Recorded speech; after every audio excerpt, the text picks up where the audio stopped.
Chapter 61, Life Hanging on a Grass Rope. The bright morning sun shone on Qing Mao Mountain. In the academy, the elder spoke about important details. Tomorrow, we are choosing the second Gu worm for refinement.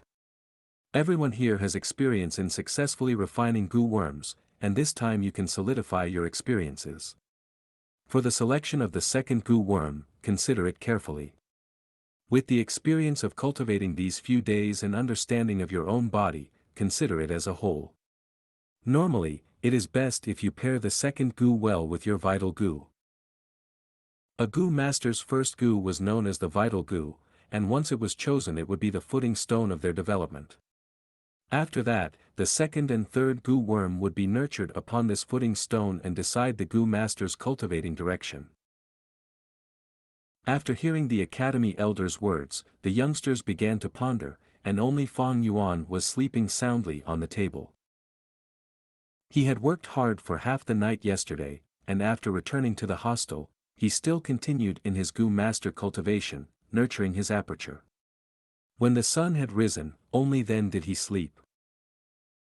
The academy elder looked at Fang Yuan and frowned, but did not say anything. Ever since the clan leader spoke to him, he had adopted a "let Fang Yuan do as he wishes, I am not going to give a care" attitude. Which Gu worm should I choose? As the students thought about it, they subconsciously looked towards Fang Yuan. Speaking of which, Fang Yuan already has his second Gu worm. Yeah, that is but a liquor worm. To actually get a liquor worm out of gambling rocks, his luck is off the charts. If I had the liquor worm, I would advance to middle stage first to Huh. The students' thoughts varied, having admirers and jealous people among them. Ever since that day after the interrogation, Fang Yuan's liquor worm was successfully exposed.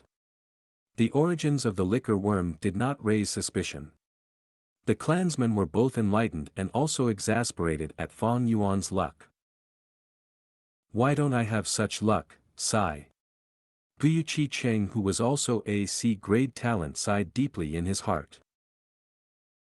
Quite a while ago, his grandfather had asked around and tried to procure a liquor worm for him.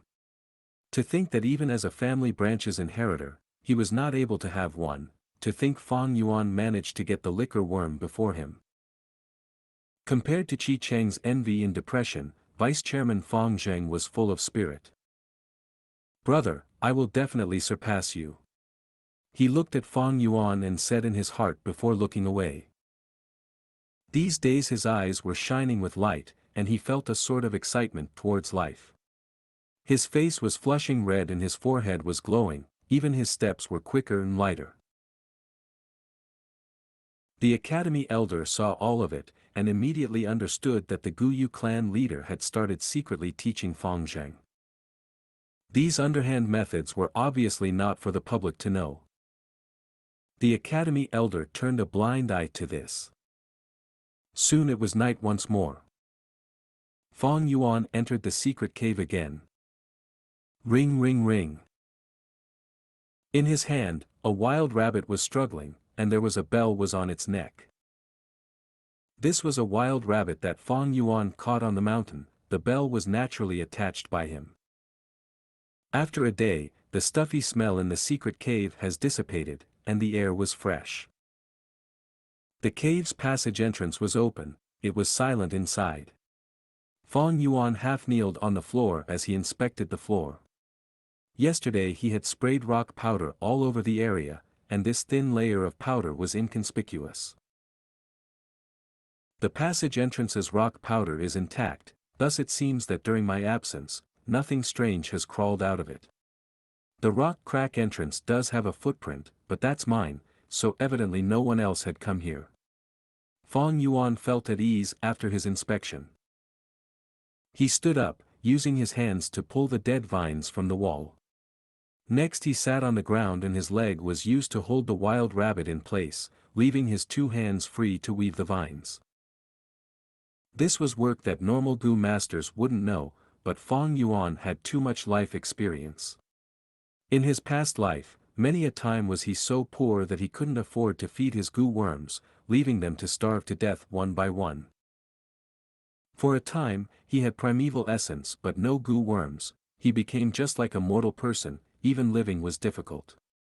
Having no choice, he learned to weave the grass ropes into straw sandals, hats etc., and sold them in exchange for primeval stone fragments to feed himself. While twisting the grass ropes in his hands, Fang Yuan's memories resurfaced. The anguish and suffering from back then had transformed into his soundless laughter now. The rabbit underneath his foot continued to struggle, the bell ringing non-stop. A pair of two strings touch for long, 10,000s of twists and thousands of returns make their inseparable love numerous. 1. Delicately and slowly, with the passing of years, letting them converge. Complications, entanglements and turns present. Weaving the grass ropes, isn't it just like experiencing life? In the secret cave, the red light shone onto Fang Yuan's face, showing his youthfulness and experience intertwining together on his face. Time seemed to have stopped too, silently appreciating the young man weaving his ropes. Ring ring ring. An hour later, the wild rabbit rapidly entered the passageway, the bell on its neck ringing continuously. In a few breaths it left Fang Yuan's field of vision. Fang Yuan held on to the improvised grass rope that he wove temporarily, and on one end the rope was attached to the rabbit's hind leg, dragging into the tunnel with it. After a while, the rope stopped all movement. But this did not mean the rabbit had reached the end of the tunnel. It could have been killed by a trap or just decided to take a rest midway. Fang Yuan began to pull at the rope, retrieving it. The rope gradually tightened as he tugged. On the other end, a force of strength suddenly tugged back as the rope started to move towards the cave again. Evidently the rabbit on the other side had felt the tugging force and in its fluster, started to move deeper into the cave. After many attempts, the rabbit finally reached the end of the path, and no matter how Fang Yuan tugged at the rope, it only tightened and relaxed. Maybe the rabbit had reached the end of the tunnel, or maybe it had fallen into a trap and got stuck. It was simple to test and find out the answer. Fang Yuan started to retrieve the rope. His strength surpassed the rabbit by a mile, and eventually he dragged the rabbit out by force. The rabbit struggled at the other end, but the rope was made from materials acquired from the wine sack flower Gu and rice pouch grass Gu. Although it had been dead for years, it remained sturdy unlike normal grass. The wild rabbit was once again in Fang Yuan's hands, jumping about. Fang Yuan inspected the wild rabbit and saw that it had no injuries, then he finally breathed out in relief. For now, it seems that this segment of the passageway is safe. With this result, the rabbit thus lost its value and Fang Yuan killed it instantly, throwing the corpse on the ground. He could not let the rabbit go, for animals also had memories. If it came back again, and like the liquor worm, attracted outsiders, that would be very bad.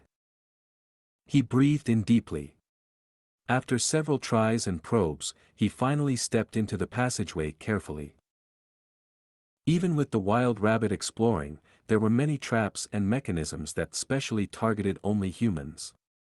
A small animal like the wild rabbit would be unable to trigger it. Thus, Fang Yuan still had to be careful. The tunnel was straight, diagonally slanting towards the bottom. The deeper it was, the wider and taller the passage became. Fang Yuan had to lower his head when entering at first, but after more than 50 steps, he was able to take large strides with a straightened back, and after 100 steps, he could walk while lifting his upper arms and brandishing them left and right. The tunnel was not that long, it was only around 300 meters. But Fang Yuan spent around 2 hours venturing before he finally reached the end of the path.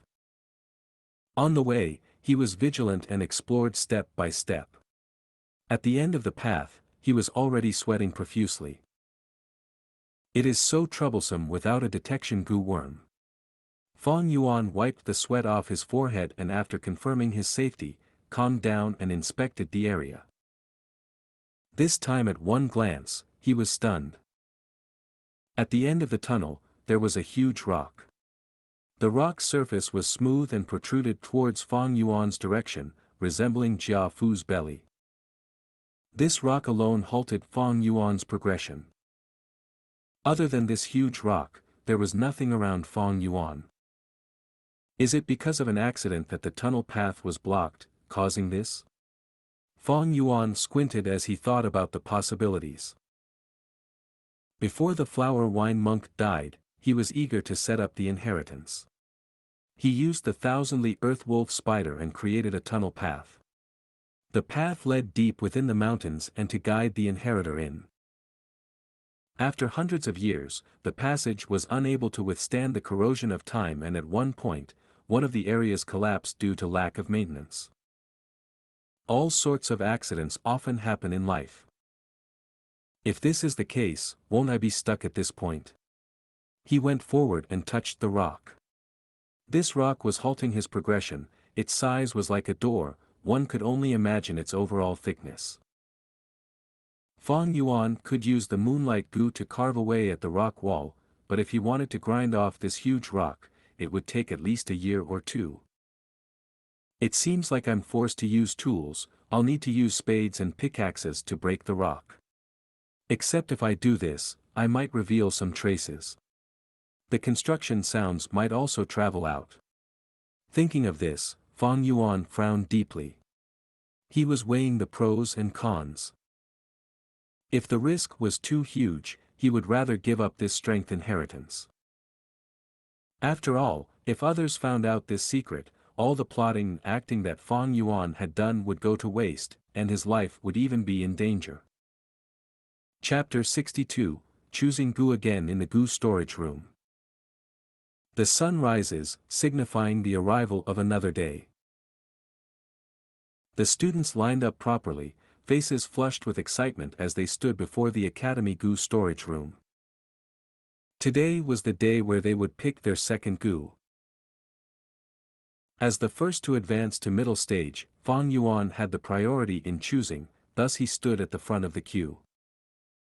Behind him was Gu Umo Chen, Gu Fang Zheng and Gu Chi Cheng. Creak. The Gu storage room's door was opened by the guards, and Fang Yuan was the first to set foot into it.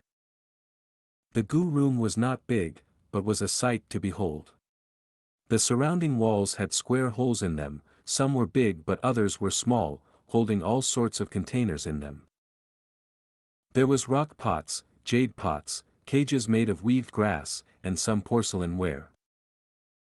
All sorts of Gu worms, being all rank 1, were stored in these containers. The academy probably spent more than 1,000 primeval stones every day just to feed these Gu worms. Fang Yuan glanced through and found that in many containers, they were already empty, having no Gu worms inside. The Gu worms in the storage room were replenished once a year. Previously when they were choosing their vital Gu, most of the youngsters chose the Moonlight Gu, thus the storage room had no Moonlight Gu left at the moment. The storage room had no windows, there was only a small skylight at the rooftop. The sunlight shone in from the skylight and formed a rectangular golden image on the ground. The first time when he entered the Gu room, Fang Yuan already had an objective and chose the Moonlight Gu immediately. But now, he had several possible targets in his mind. Yet these targets also depended on whether there was stock in the storage room. Fang Yuan moved along the left wall and strolled inside slowly while examining the catalog. 5 steps later, he paused. A square box frame near his shoulder had a bronze bowl inside, and within it was a Gu worm. This Gu worm was like a bedbug, flat and wide with a small head, having an oval body. It was yellow-orange throughout, and emitted a faint bronze-like glow. This was the bronze skin Gu, the choice for most close combat Gu masters. The Academy's martial arts instructor raised such a Gu, and once activated, causes the body to glow yellow, greatly raising defense. Fang Yuan's knowledge was deep and broad, so of course he did not have any urge for this Gu. He continued forward and saw a stone skin Gu. The stone skin Gu and bronze skin Gu were similar in appearance, but the stone skin Gu's body was gray instead, like an art piece made of rock. After 6 stone skin Gu, there was the iron skin Gu. Iron skin Gu and bronze skin Gu were outwardly similar but with only a tiny difference. It was silently staying in an iron bowl, unmoving. It emitted a black iron-like glow around its body. As humans have clans, so do Gu. The 3 Gu that Fang Yuan saw simultaneously were all from the same series. They were similar in appearance and had similar effects. Iron skin, bronze skin, rock skin, jade skin Gu. If there is a jade skin Gu, I might as well choose it. Fang Yuan mumbled as his heart felt a tiny flicker of expectation rising, and he continued walking. However, he was destined to be disappointed, for after the iron skin Gu, he saw the beast skin Gu. The jade skin Gu and beast skin Gu belonged to the same series as the bronze skin Gu, etc. But they had great difference in value.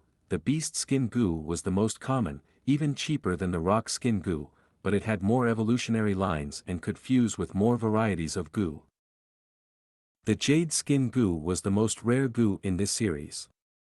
Its market value was only second to the liquor worm, and at times the price would fluctuate and rival with the liquor worm itself. Fang Yuan took a look, but he did not find a jade skin Gu. He was not disappointed, but laughed in relief. Guyu village is just a middle-sized clan, the Academy Gu storage room is only of middle-tier quality. To have a jade skin Gu, that is rather impossible. The left side of the wall had already been inspected, so Fang Yuan swapped to another wall and continued strolling. On this wall, there was mostly the longhorn beetle Gu. Similar to the skin Gu series, longhorn beetle Gu was a large clan among the rank 1 Gu worms. Their outer appearances were similar, they had long and circular cylinder figures, the back area having many outlines. A large part of the body was a black color, giving out a metallic luster. It had a pair of feelers that were long and exceeded the body size, its chin was strong and it gave out screeching noises, like the sound of timber being sawed. With this, a few Gu masters from some places would call them as the sawing tree bunch. What first entered Fang Yuan's vision was a brute force longhorn beetle Gu. Its entire body was a red metallic color, and it had a pair of antennae that was coarser than the usual longhorn beetle ones. On the top surface of the antenna there was a bamboo joint-like growth with every small interval. This brute force longhorn beetle Gu was highly sought after in the market. Earlier the caravan that came to the Guyu village had people who sold large numbers of this Gu. The brute force longhorn beetle Gu gave Gu masters temporary super strength. It had the reputation of the strength of 1 bull, and could sustain for 5 breaths. But it had 2 weaknesses. One was that every activation consumed too much primeval essence. Rank 1 middle stage required 10% primeval essence, but if converted to initial stage, it would consume 20%. Another was Cicada. If the Gu master had a weak constitution, using this Gu a lot would cause their muscles to get injured, even experiencing muscle tearing. Only Gu masters with a strong body would choose to use this Gu. A small-sized person like Fang Yuan was unsuitable for it. Fang Yuan knew this too, and walked past the brute force longhorn beetle Gu, continuing to look around. Oh! This is not bad. He halted his steps. It was a yellow camel longhorn beetle Gu. The beetle's figure was a tiny bit thinner and longer than the brute force longhorn beetle Gu, the entire body coated in dark yellow color. Its pair of long feelers did not have bamboo joints, and the roots were yellow in color, slowly fading into black at the tip. The brute force longhorn beetle Gu could grant a Gu master temporary strength, and this type of strength was immediate, only lasting for 5 breaths. But the yellow camel longhorn beetle Gu could grant the Gu master durability and allow their stamina expenditure to be greatly reduced, however it could only sustain for 15 minutes. At the same time it had no repercussions. Among the rank 1 Gu worms, the yellow camel longhorn beetle had high market value, comparable to the Moonlight Gu and only losing to the jade skin Gu and liquor worm. Fong Yuan inspected the surroundings and found that there was only one yellow camel longhorn beetle. The Gu is not bad, but it is not compatible with me. Fong Yuan shook his head, giving up this Gu. Very quickly he walked and reached the corner of the wall, having finished looking at the second wall, but he was not satisfied. The Gu in the storage room were only of this quality, and if he wanted to get lucky or get a surprise Gu, the chances were slim. Fong Yuan turned to the third wall and continued inspecting. On this wall, the boar Gu were dominant. Boar Gu was a series among the Gu worm. There's the flower boar Gu, pink boar Gu, black boar Gu and white boar Gu. Pink boar Gu had the least value, almost no Gu masters chose them. It only had one ability, and that is to gain weight.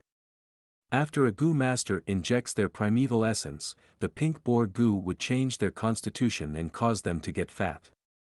No matter how skinny they were, they would be able to become a big fat person. There was only 2 to 3 pink boar Gu in the storage room, obviously of no nurturing value. The flower boar Gu was the most abundant, having a dozen at least lining into a row. These Gu worms had flower patterns on the surface, either white and black, black and pink, or white and pink. There were even some that had all 3 colors. The flower boar Gu's use was similar to the brute force longhorn beetle Gu, temporarily adding strength to the Gu master. The brute force longhorn beetle Gu gave 1 bull's strength, and the flower boar Gu gave 1 boar's strength. The flower boar Gu spent the same amount of primeval essence as the brute force longhorn beetle Gu but could sustain for 10 breaths, twice of the brute force longhorn beetle Gu.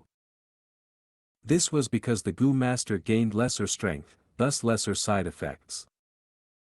The flower boar Gu is the most common Gu worm, and it is sold most abundantly in the market. Its price is half of the brute force longhorn beetle Gu, truly value for money. But among the boar Gu clan, only those 2 last Gu has greater value, being even more expensive than the jade skin Gu and liquor worm. Fong Yuan's eyes showed a light of deep thoughts.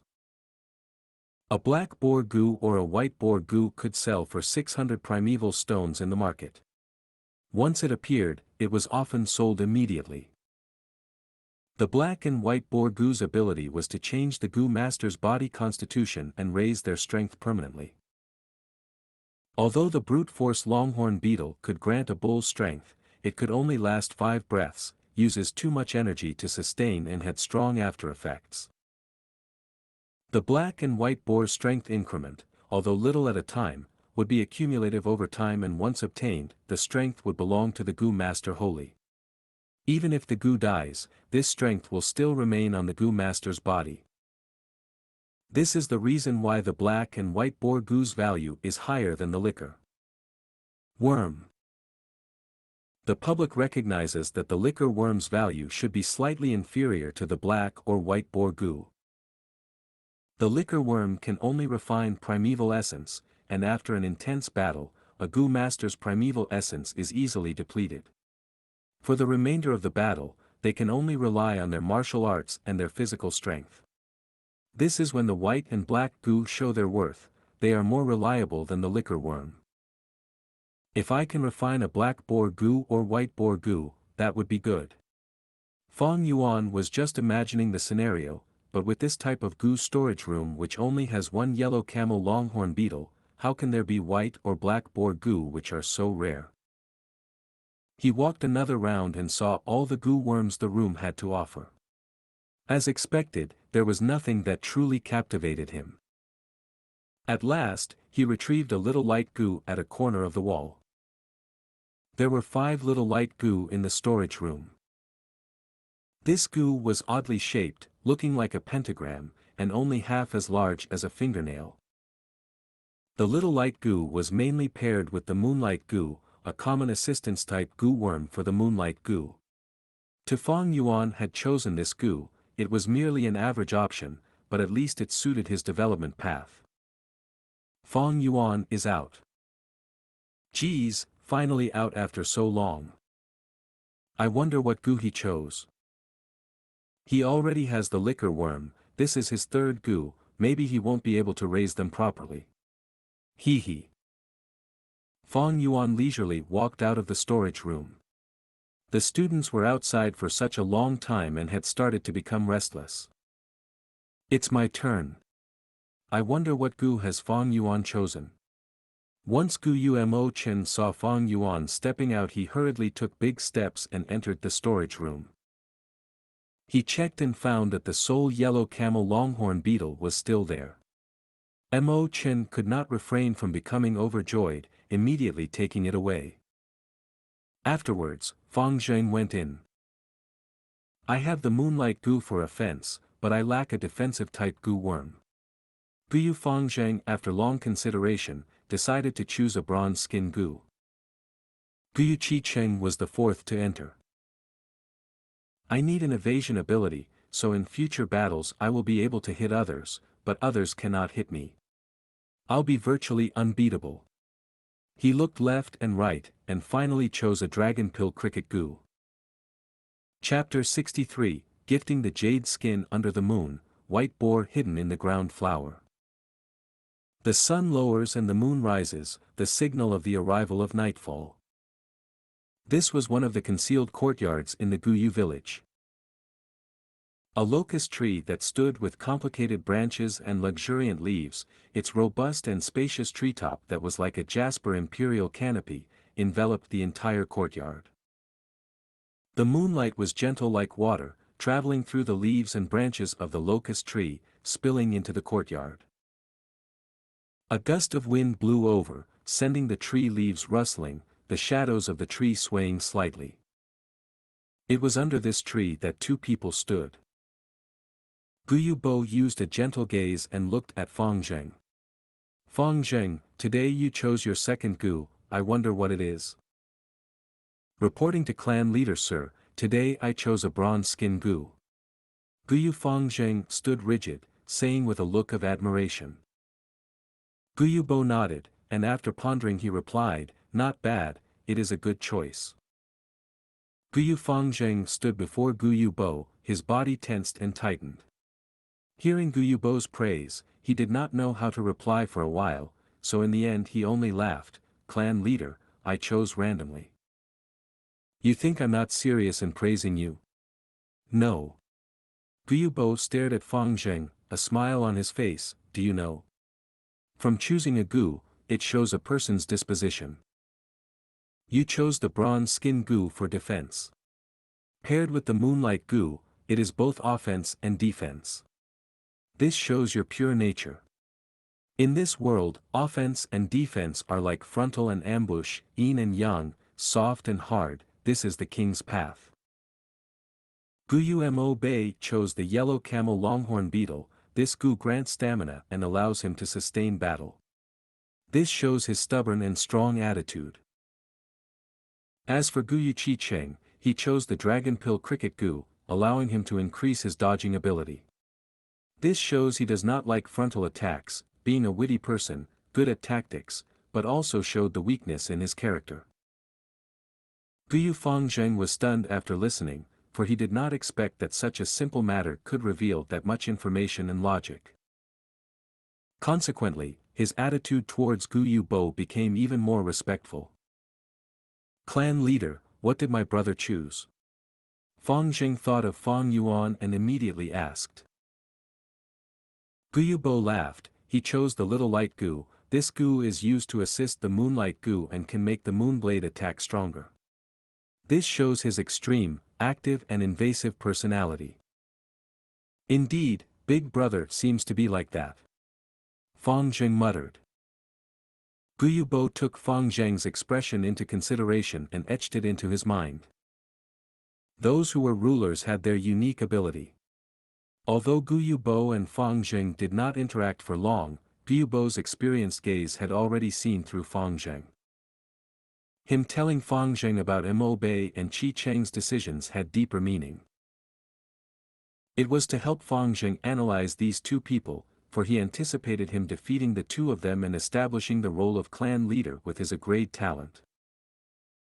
But Gu Yubo would not say it out loud, and would not instigate Fang Zheng's actions. As the clan leader, his every word and action had political implications. If he directly controlled Fang Zheng and dealt with Qi Cheng and Mo Bei, if word spread it might be misunderstood as the clan leader's political assault. If that's the case, the implication would be huge and it might even cause a clan dispute, harming the entire village. There was another point. Gu Yubo was waiting for Fang Zheng to understand his intentions. He spent time and effort to nurture Fang Zheng, but it was not to nurture a rank 4 or 5 fighter. A fighter without political knowledge was like a double-edged sword. He needed the future leader for the clan. I analyzed Mo Bei and Qi Cheng's personality for Fang Zheng, but he did not notice my intention, instead asking about Fang Yuan's situation. It seems that he has great trauma regarding Fang Yuan, but he is also at his rebellious stage. He wants to beat Fang Yuan, that's understandable. Sigh, if only Fang Zheng had Fang Yuan's intelligence. I've seen many youngsters these years, but when it comes to political wits, Fang Yuan tops them all. It is a pity he only has C-grade talent. Gu Yubo sighed internally, but his smile got even more gentle. He took out a gu worm from his pocket. This is jade skin gu. Fang Zheng, on seeing this gu worm, said lightly with his eyes wide open. Gu Yubo said, compared to the bronze skin gu, this jade skin gu is much better, not only using less primeval essence but also gives greater defense. Fang Zheng, do you want it? Clan leader. Fang Zheng was shocked and he looked at Gu Yubo, stuttering, of course I want it. I can give it to you. Gu Yubo laughed even more amicably, but as the clan leader, I have to be impartial and cannot give it to you for no reason, thus I have a condition. Fang Zheng nodded repeatedly, staring widely. What condition? Gu Yubo's smile vanished, showing a stern expression. I want you to be the first to break through rank 1 into rank 2, be the first place in terms of cultivation. And this jade skin gu is your advancement reward. Advance to rank 2.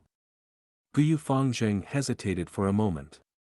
He had just become rank 1 middle stage, after middle stage was upper stage, and after that there was still peak stage. But now Gu Yubo wanted him to be the first person to advance to rank 2. What's wrong, are you afraid? Then I can only give this gu to others. Gu Yubo pretended to keep the jade skin gu. Fang Zheng was incited by this sentence. Immediately his brain heated up as he shouted, no, I promise you. I will defeat everyone and be the first rank 2 cultivator. That's the way. Gu Yubo showed his gentle smile again, placing the jade skin gu on Fang Zheng's hand. He thought in his heart, Fang Zheng, I know you feel inferior, but this inferiority complex is too harmful to your growth. The best way to dispel your inferiority is success. You have a great talent, so advancing to rank 2 first is your greatest advantage, and also the easiest success you can achieve. You must succeed, for if you fail even this, I would be too disappointed. At the same time, Fang Yuan stepped into the secret cave behind the rock crack again, getting into the end of the tunnel. This time, he did not bring any steel spade, pickaxe or hammer, but carefully observed the surroundings. He was discouraged by this setback the previous night, and on the way back to the village he felt something amiss. Only today in the dormitory where he used the spring-autumn cicada to refine the little light gu did he suddenly understand the weird part of this situation. This huge rock blocking my path is too round and smooth, this is definitely man-made. That is to say, the flower wine monk purposely set this to block the path, but why did he set this hurdle at such a place? Fong Yuan pondered. He looked at the surroundings again. The ground of the path was smooth and the top was curved, the walls on both sides were red soil, emitting a red light. When he looked at the ground again, he found a point of suspicion. The ground near the giant rock was slightly darker in color. This color difference was not very obvious and not easily found under such a dimly lit environment. Fong Yuan knelt down, touching the ground, feeling a sense of wetness. No wonder the color was darker, it was wet. But this path was so dry, where was the water coming from? Fong Yuan grinded the soil with his fingers, finding out that the soil on this patch of earth had issues. It was very soft and loose, not lumpy like the dry red soil. Fong Yuan's gaze shone. Experience and intuition told him that this area had the key that the flower wine monk had hidden. And this key was the clue that would allow him to continue moving forward. Fong Yuan began to dig the soil. It was loose, so he did not spend much effort. After digging for around an inch deeper, there was a peculiar fragrance rushing into Fong Yuan's nostrils. This fragrance is thick and luxurious yet not common, it seems delicate and elegant, could it be? Fong Yuan's heart moved as he thought of a possibility, his hands moving even faster. While digging, the area under the soil suddenly emitted a faint dark gold light. It really is what I'm thinking of. Fong Yuan's eyes shone, his hand movement becoming more delicate, carefully digging the surrounding soil away, expanding this hole. After a while, a dark gold-colored flower bud that was buried under the ground appeared in front of him. It was 2 inches deep in the ground, around the size of a stone mill, the bud surfaced delicate and with the dark gold color, it appeared to be mysterious and elegant. It really is the earth treasury flower Gu. Seeing this, Fong Yuan breathed out deeply. He was not eager in peeling away the flower petals, but took a rest on the ground instead, wiping the soil off his hands. Then he slowly stretched his hand and pried open the dark gold-colored petals.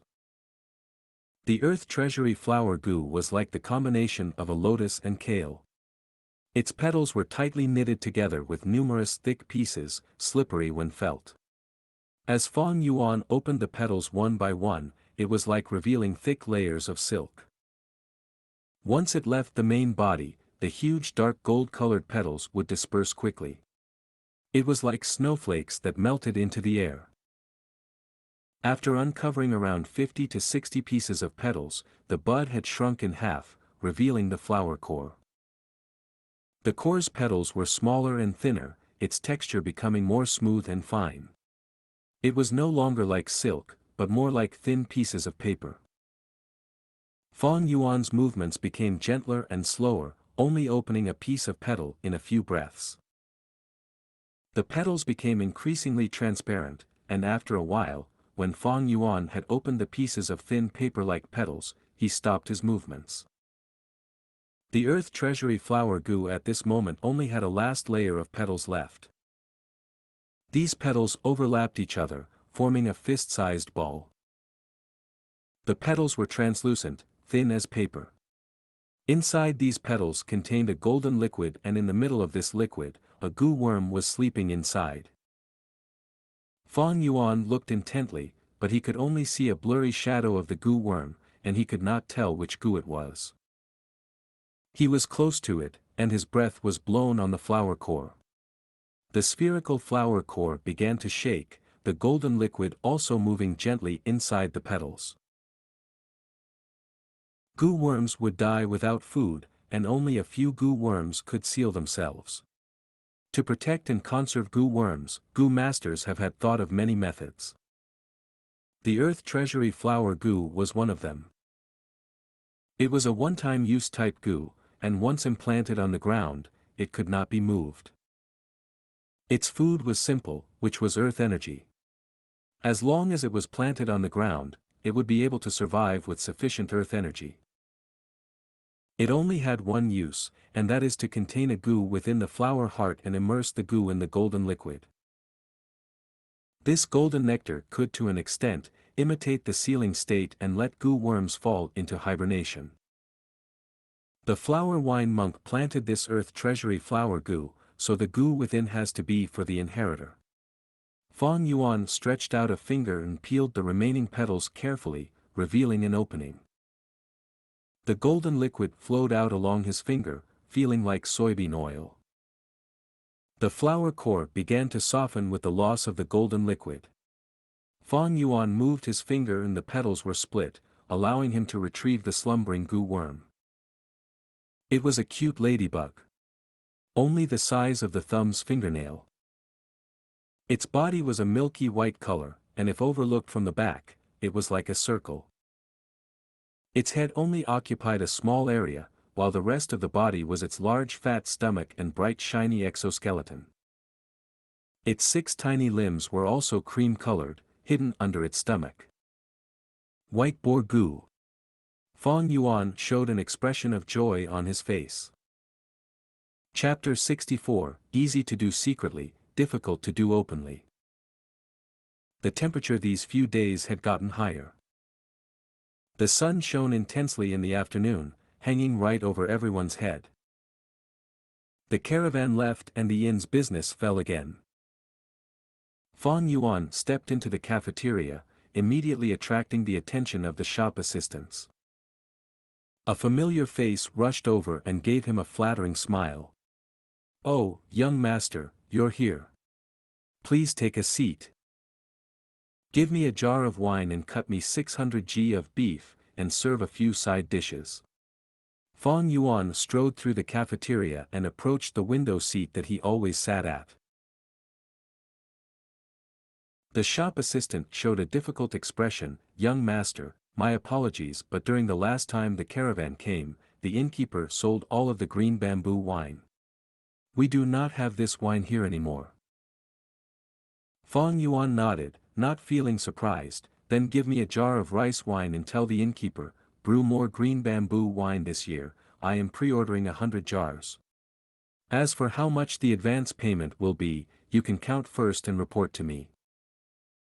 Now that the liquor worm was exposed and did not gather any suspicion, Fang Yuan did not have to be restrained in buying wine anymore. "All right, I will definitely convey your words. Please be at ease, young master." The shop assistant patted his chest, sounding confident. Soon, the dishes were served. Fang Yuan drank and ate while staring out of the window.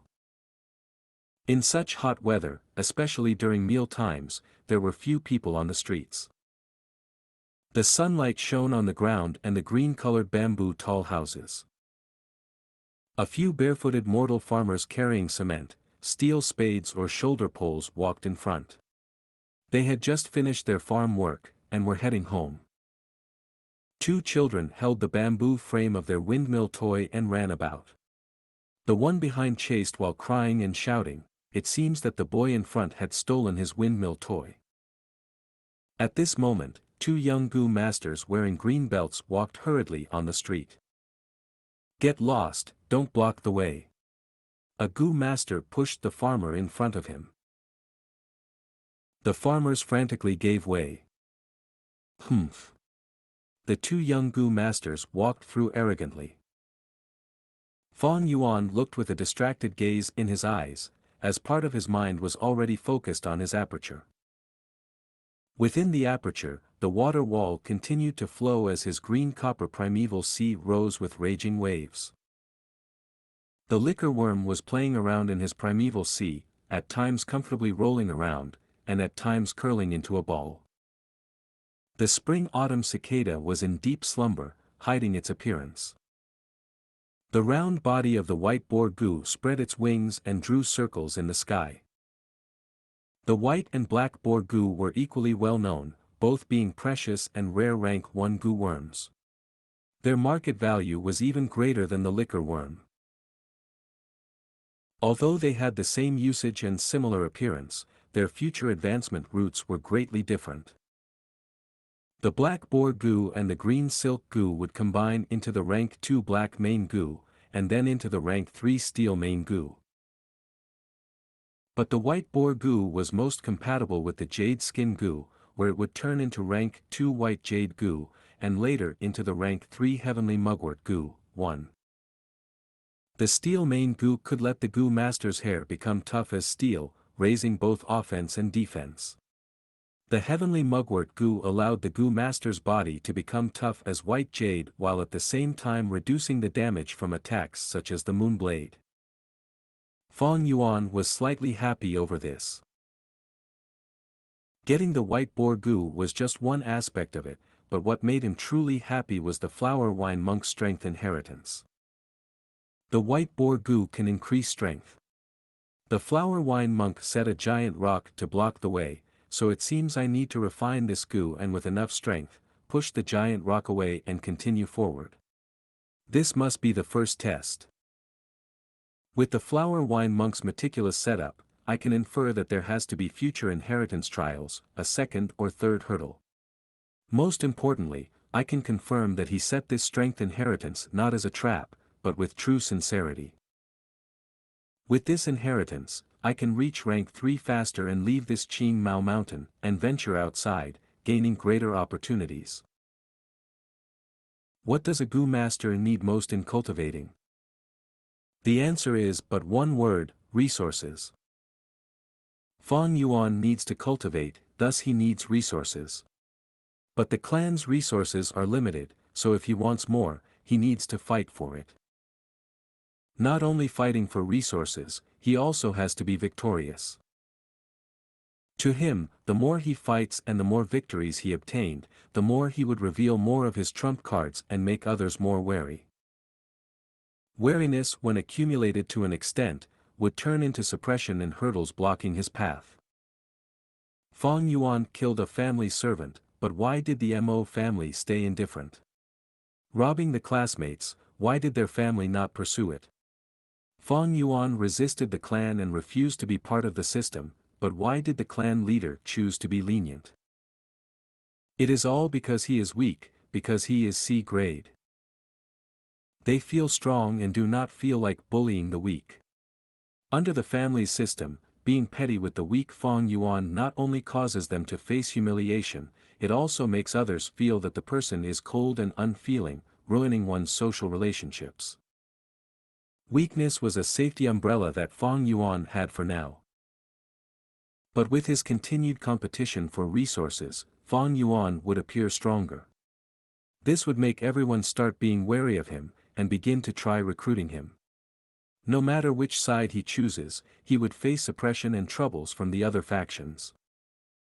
Suppression and restrictions would drag down his growing speed. Fong Yuan was aware of his predicament. He was in a delicate position. He seemed to have offended everyone, but he had not violated any law in reality. Yet with time, his cultivation level will rise, and conflicts will arise and worsen. Fong Yuan knows that this conflict would escalate, but the later it escalated, the greater benefit he would gain. Thus, the flower wine monk's inheritance was perfectly timed. With this strength inheritance, he would have hidden resources. Using this, he could be free of the system's control and walk his own path, cultivating at his own speed and secretly accumulate strength. Once he was adopted into the system, he would need to side with a faction. Even if he did not want to compete, he would definitely be dragged into the political strife. Inside the system, one is a pawn. You first have to be a proper pawn for others to use you willingly. After they trust and use you, you have the chance to climb upwards, and even during that process, you have to be careful not to become a discarded pawn.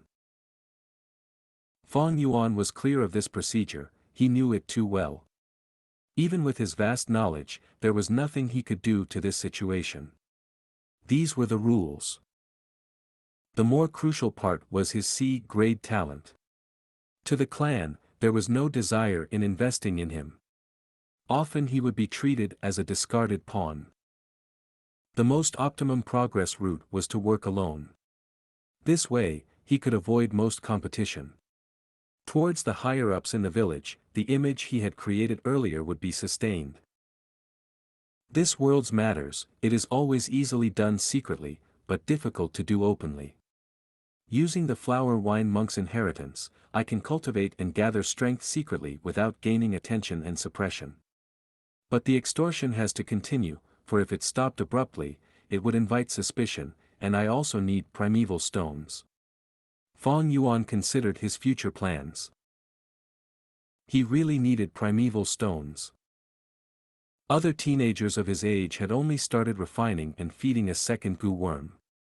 He, however, had also refined the little light Gu and recently acquired the white boar Gu, thus having a total of 4 Gu worms. Previously, he needed around 1 primeval stone a day just to feed the Moonlight Gu and liquor worm. Now after calculating, he needed more than 2 pieces every day just as expenditure. If including his cultivating needs and living expenditures, he would need to use around 5 primeval stones a day.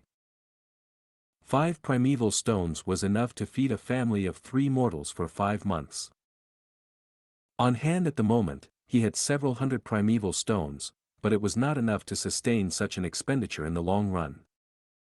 More importantly, the further he got, the greater his expenditure would be.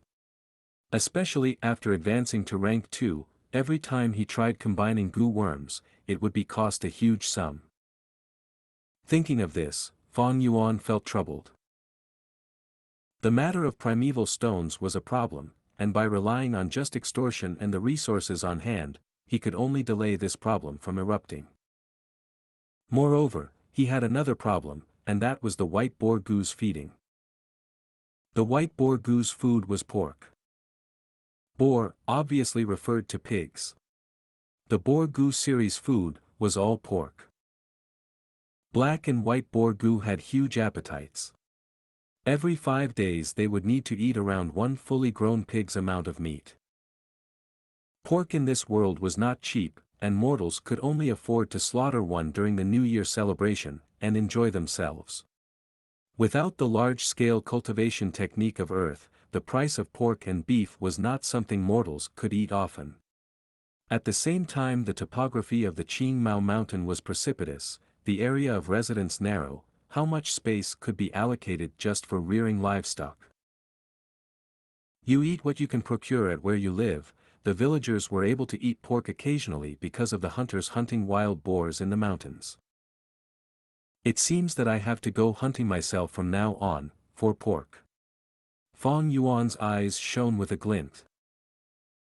Relying on the village to purchase pork, first was the expenditure of primeval stones, second was that it would attract attention. Even if you loved eating pork, how could a person eat so much in such a short period? If he hunted himself, it would not only resolve this problem, but also alleviate his current financial stress. Shop assistant, bill. Thinking of this, Fong Yuan hesitated no more, and after footing the bill, he left the inn. These few days the academy was on break so that the students could refine their second Gu worm. Fong Yuan decided that he could use this time well. He would leave the village and scout the mountains, and then kill some wild boars and get himself some pork. Chapter 65, Quickly Get Lost. The mountain forest was boundless, and Fong Yuan walked through patiently. The sunlight permeated through the huge and tall woods, shining and creating a ground of mottled and fragmentary tree shadows. The green grass beside his feet was like a mattress, and the wild flowers bloomed with bright colors.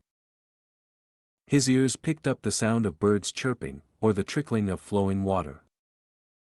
The further he got from the village, walking towards the outer surroundings, the more risky it was. Thus Fong Yuan was even more careful. The wilderness was very dangerous. Gu masters had to have at least rank 3 cultivation to be able to venture the wilds alone and explore. But this did not mean they were safe, as many rank 3 Gu masters died in the wild, sometimes even rank 4s. Wild beasts, poisonous worms, human threats, and at times the weather, these were all causes of death. However, Fong Yuan wanted to kill the wild boars which were often found around the village's peripheral. Otherwise, the village hunters would not be able to catch wild boars. The environment around the village, every now and then, Gu masters from the clan would come out and clear the area. This environment to a rank 1 middle stage like me, is still safe. But I still have to be careful, wild beasts and Gu worms like to move around. With his experience from his previous life, Fang Yuan scouted carefully. Time gradually passed, but Fang Yuan gained nothing. Damn, Qingmao Mountain is still too big for the current me. I have no scouting type Gu and I am not familiar with this environment, plus Qingmao Mountain is periodically cleared up, so to find a wild boar, it is too difficult. Let's go to the foot of the mountain. Fang Yuan's scouting was unfruitful, thus he changed his mind and went to the mountain foot. Qingmao Mountain has 3 mountain villages. Guyu Village, Xiong Family Village, and Bai Family Village. The Xiong Family Village was on the Four Mountain, the Guyu Mountain Village was at the mountain waist, and Bai Family Village was at the back mountain waterfall. Other than the 3 villages, there was also tens of tiny villages at the mountain foot, all being inhabited by mortals. The 3 mountain villages split these small villages among themselves, being the ones controlling them behind the scenes. Once they lacked family servants, they would pick from these small villages. But they would not choose Gu masters. Nurturing a Gu master, they would only choose a clansman. Even if they knew that among these mortals were people with talent, although rare, they would still not use them. This world was heavily sided towards bloodline, and holding power among relatives was the political stability that the clan needed. In order to expand in size, many mountain villages had adopted outsiders into their system. Eventually their power flowed out and caused internal conflicts, thus causing the entire clan to break down or weaken.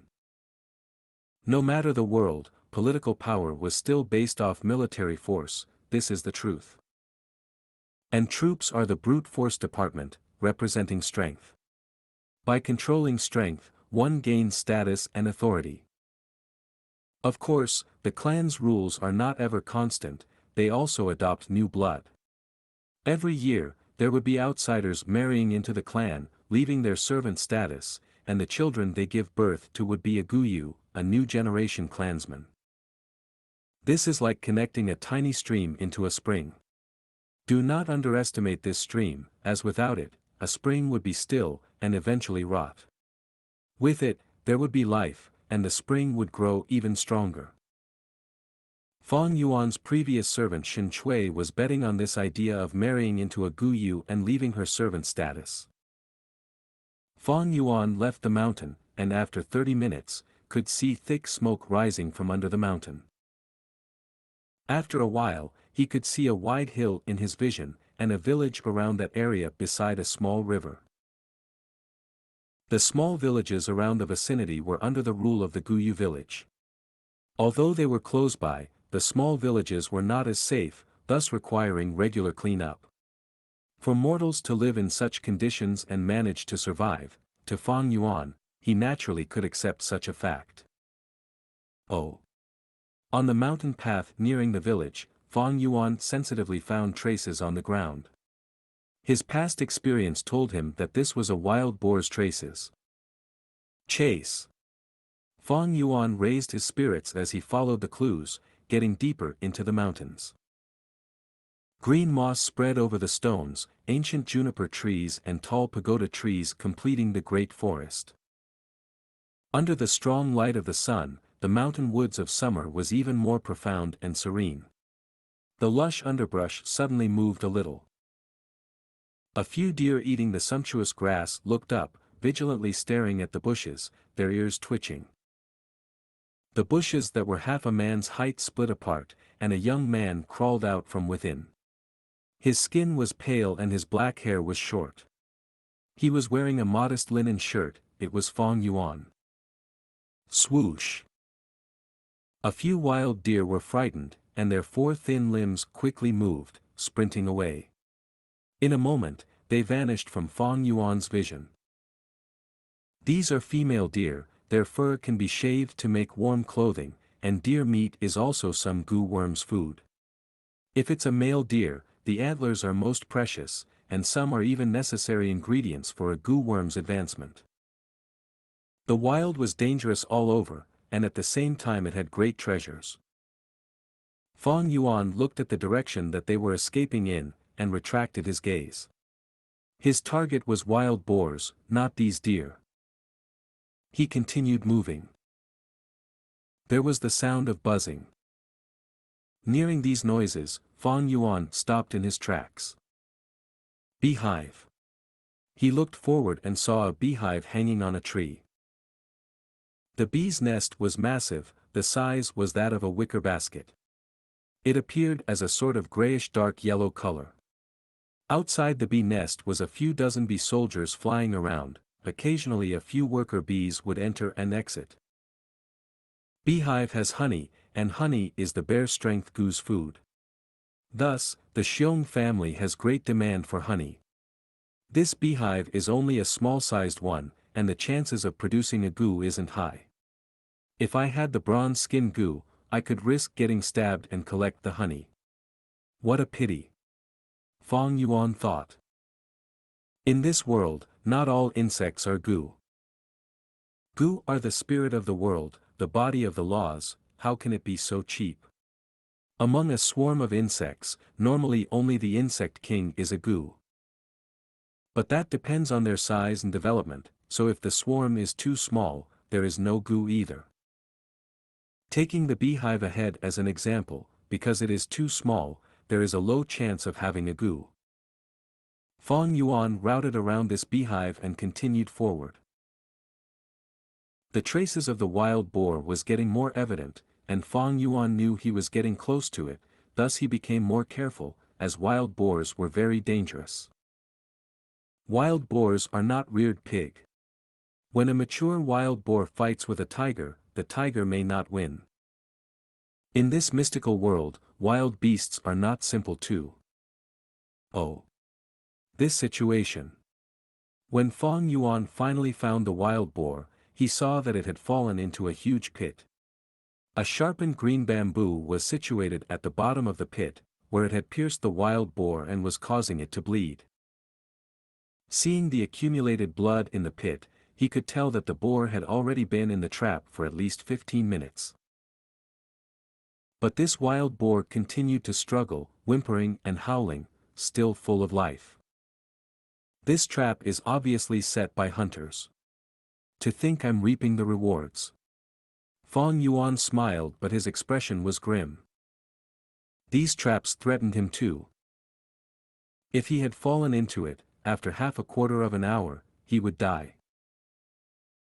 Although the village surroundings were cleared regularly, the hunters often came to hunt and set many traps. Some could be discerned, while others were designed to be hidden, and if Fong Yuan could not discover them, he might fall into the trap. Any area in this mountain could have a trap buried by the hunters. But among hunters, with every trap set they would inform each other on the location. It seems I have to find an old hunter's residence and find out about the trap locations from him. Along with the surrounding wild beasts activity area and with these intel, I would not have to search like trying to find a needle in a haystack. Fong Yuan thought internally. This was the problem of not having a scouting type of gu worm. But to find a good scouting type gu, it was not easy. In a short time, he could barely make do with a hunter's intel. With such a thought, Fong Yuan's wrist flicked and a moon blade flew out, easily hitting the wild boar. Whoosh! With a light ring, the entire moon blade cut through the boar's neck and caused a long and slender wound. Then with a plop sound, a blood fountain spewed out from it. The spewing blood caused the wound to become bigger, and thus the blood fountain also enlarged.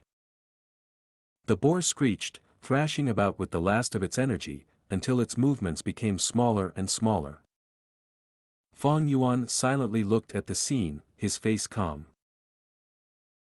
The wild boar's life faded as its eyes were staring wide and perfectly round, the muscles on its body twitching and the warm blood filling the trap hole, a thick smell of blood permeating the surrounding.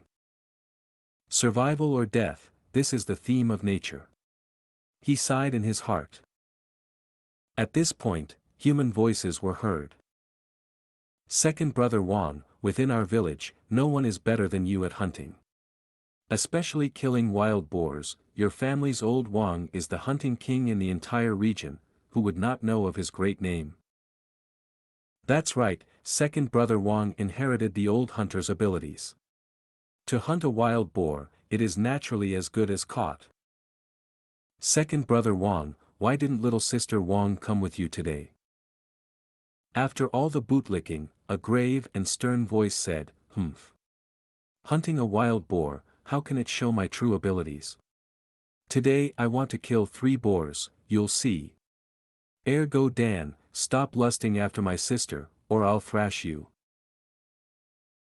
Ergo Dan retorted, "Men and women marry when they're of age, what's wrong with liking little sister Wang? Moreover, I'm not the only one, which guy in your village doesn't also fancy her too? Second brother Wang, in my opinion you are also 19 already, you should marry a wife and have kids already." The voice spoke again, "Humph, I'm a true blue man, how can I lust after such a small temptation?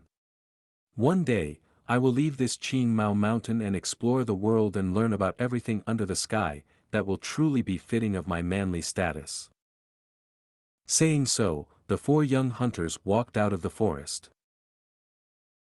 The leader hunter had a tall build, carrying a bow and arrow, his muscles bulging and his eyes full of spirit, showing a powerful aura. When he saw Fang Yuan, he frowned and screamed, Which village are you from, kid? How dare you try to take advantage of me? Wang Air, quickly get lost." Chapter 66, A person's death is akin to a pig's death. Get lost? Hearing Wang Air's words, Fang Yuan immediately broke into a cold smirk and he brandished his palm in front of him. Swoosh! With a light sound, a blue-colored moon blade shot forward. At the same time, he put strength into his leg and rushed towards the 4 hunters. "Gu Master!" The hunters were stunned and shouted upon seeing the moon blade. The moon blade had already fired over, and they rushed to evade. Plunk! A person did not evade fast enough, and his right forearm was hit by the moon blade. Immediately his bones and flesh split, the entire wrist and his forearm cut through and fell on the ground. Aw! He laid on the ground, screaming in fear and pain. His left arm was like an eagle claw gripping his right arm. His right limb spewed bright red blood non-stop, quickly dyeing the floor red. "Spare me. We did not offend you intentionally." The other 2 mortals, on seeing their companion's state, went pale without a trace of blood in their face. They hurriedly got on all 4s and kneeled down, kowtowing to Fang Yuan non-stop. "Humph, a bunch of fags, what are you afraid of? It's just a Gu disciple." Only Wang Air was still standing. Fang Yuan attacked without warning, and this had made him frightened and angry. His arms went behind his back, and with a swift action, he grabbed hold of the bow and arrow in his arms. "Stop, come further and I'll shoot you." Wang Air retreated as he readied the arrow while screaming. "Oh!" Fang Yuan narrowed his eyes. This Wang Air was rather intractable. Normally when mortals saw Gu masters, they would be cowering in fear. Yet this man was able to remain calm, he must be rather bold. Pew! Another moonblade shot out towards Wang Air. Unappreciative bastard. Wang Air snorted and killing intent rose from his heart. He took a side step and evaded the moonblade while shooting an arrow. The arrow was fast, and with a swoosh, it reached Fang Yuan. Fang Yuan ducked, his head lowering slightly in evading the arrow as he continued rushing forward, quickly reaching Wang Air. Wang Air bravely threw away the bow in his hand and clenched his bull-sized fist, rushing towards Fang Yuan. He had a large build, his back strong like a wolf's and his waist like a bee's, and he was at least 50 centimeters taller than Fang Yuan. The sunlight shone from behind him, and as Fang Yuan rushed towards him, he could see a dark shadow hanging over his face, his eyes emitting killing intent like a wolf. No! Stop quickly! The two hunters, seeing that the two were going to collide into each other, frightfully shouted. Die! Wang Er's eyes were fierce as the muscles on his face twitched, showing his sinister and insane expression, like a bloodthirsty evil wolf. Both his fists flew towards Fang Yuan. Boom! His fist was fast and heavy, even cutting the wind. Fang Yuan could see the fist getting bigger in his eyes, but his expression was unchanging as he took a side step. Swoosh! At the crucial moment, he avoided the fist and forcefully rotated his body, knocking Wang Er's left hand away. Wang Er laughed sinisterly as he waved his fist horizontally, his fist striking first, about to reach Fang Yuan's back. But at this moment, a bright flash of sunlight entered his iris. His back was originally facing the sun, and now that he had turned around, the eye-piercing sunlight temporarily made his eyes hurt and his vision went blank. Fang Yuan smirked as he backflipped in the air, dodging Wang Er's fist, at the same time waving his right arm. Pew! The third moonblade flew along the sunlight trajectory. Wang Er's senses tingled as he felt unprecedented danger. He turned his head around and the next moment, the eerie blue moonblade flew past. Be careful, brother Wang Er. Did he avoid it? The two kneeling on the ground forgot to beg for forgiveness at this moment, staring widely. The piercing sunlight shone on their face. At this moment, time seemed to slow down. The surrounding sound vanished, and the world was silent. The afternoon's blazing sun paved a white background, and on this backdrop, Wang Er's body became a black shadow. His body was in the air at an arc, his muscular body stretching in a crescent shape like an open bow, full of masculine appeal. His head lowered as he tried to avoid the moonblade. The moonblade flew like a snail in the air, its eerie blue light almost invisible under the sun's rays. The white background, the black shadow, and the blue moonblade, these three formed a brilliant stage for a moment full of life and death. The moonblade flew over. The shadow that represented Wang Er landed smoothly as it flowed with the trajectory. He was safe and sound. Phew! Seeing this, a young hunter breathed out a sigh of relief. He avoided it. Another hunter was cheering internally. But at this time, a small piece of the shadow's head flew out along with red fluids, separating from the shadow and spewing everywhere. The blue moonblade gradually dissipated in the air. That black shadow was like a broken bough, as the energy accumulated within it disappeared at once. It turned into a beautiful but sad fallen leaf, silently landing on the ground. The two hunters' irises shrunk into pin size. Their mouths were agape, stretching to their bodily limits. Splat! The bright red fluid landed on their faces. The two touched their faces.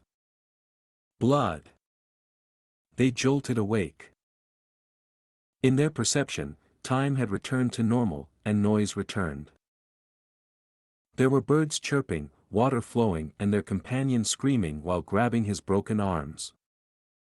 Second brother Wang. A hunter called, his voice full of horror. All this time, Wang Er was their leader. He's dead. Another hunter cried out, his face grim to the limit. Brother Wang Er is our strongest hunter. A while ago he was still talking with us, but to think the next moment he's dead. He should not have angered that Gu master, we mortals are no match for Gu masters. The two hunters were frightened and shocked, at once they were like statues kneeling on the ground. Fang Yuan got up from the ground. Earlier, to avoid Wang Er's fist, he rotated his body in the air and lost his balance. After shooting the moonblade, he fell to the ground. But this fall was worth it, as Wang Er's fist would have caused him to vomit blood on the spot. After all, Fang Yuan had no defensive Gu, and his body was only a 15-year-old. Now, he stood up, other than his shoulders hurting, he had practically no injuries. This Wang Er is very strong, much stronger than that Mo family servant Gao Wan. If any other student encountered him, they would lose without doubt. Even a rank 1 upper stage Gu master would lose to him out of carelessness. Fang Yuan stared at the corpse of Wang Er deeply. Gu masters were still threatened by genius mortal martial artists when they are at rank 1 stage. This Wang Er was truly skilled. His archery skill was fast and stable, just relying on this it could match Moonblade. In fact, the Moonblade might even be inferior, as the arrow has a larger range. His fighting skill has reached the peak of mortals, a strong body with tough bones, and he was also ruthless. With Fang Yuan's small body, it could not go head-to-head with him. Thus, any other student would lose undoubtedly. Unfortunately for Wang Er, he met Fang Yuan. Once he appeared, Fang Yuan noticed his bow and deduced that he could not fight long range with him. The Moonblade only had a range of 10 meters. The bow had far greater range than the Moonblade. Thus, Fang Yuan ditched long combat. He quickly got closer and closed the gap between them, showing a physical fighting stance. Wang Er had no choice but to discard his bow and fight physically with Fang Yuan. But Fang Yuan did not really think of going close combat with Wang Er. He used the angle of the sun's rays and caused a weakness in Wang Er, before shooting out his third Moonblade. He was already middle stage now, and with the liquor worm's refinement, the Moonblade had the attack power of an upper stage Gu master. At such a close range, with Wang Er's weakened vision, his defeat was guaranteed. But this Wang Er is indeed skillful. I wanted to decapitate him, but at the crucial moment, he relied on his senses and reflexes and evaded half of my attack, causing my Moonblade to cut off only half of his head. Life and death is nature's law. All living beings are equal, and everyone has their right to survive and be killed. There might be royalty in lower beings, but in face of death, a person's death is no different from a pig's. What's the difference? They're both dead. Fang Yuan took a final look at Wang Er's corpse and sighed in his heart. Chapter 67, Don't worry, I'll spare you. The tree roots penetrate into the mountain soil, letting their green hands reach up towards the sky. Thick and solid tree trunks faced each other, looking similar through the distances. The exuberant branches and leaves intertwined in midair. Under the surroundings of these trees was a wooden house. The wooden house was made entirely from the solid thick barks, leaking out a type of genuine firm smell. The wooden house was not a newly built one, but it had gathered many years. Thus the house surface had green moss growing all over, and some of the tree trunks had begun to sprout out tender little branches. Around the wooden house was a tall and great fence constructed from green spear bamboo. The back and front area was all vegetable fields, and in the middle of the fields was a man-made well. At this time, a young and beautiful lady was drawing water from the well. While she wore simple and plain clothing, this was still hard to mask her complexion. She was 16 years of age, and she had a big pair of black eyes, the black and whites of her eyes clearly defined, and pure like crystals. The sunlight penetrated through the overlapping and luxuriant tree leaves, shining onto her face, letting her skin reflect light like it was white snow, also showing a sort of transparent red flush and gentleness on her.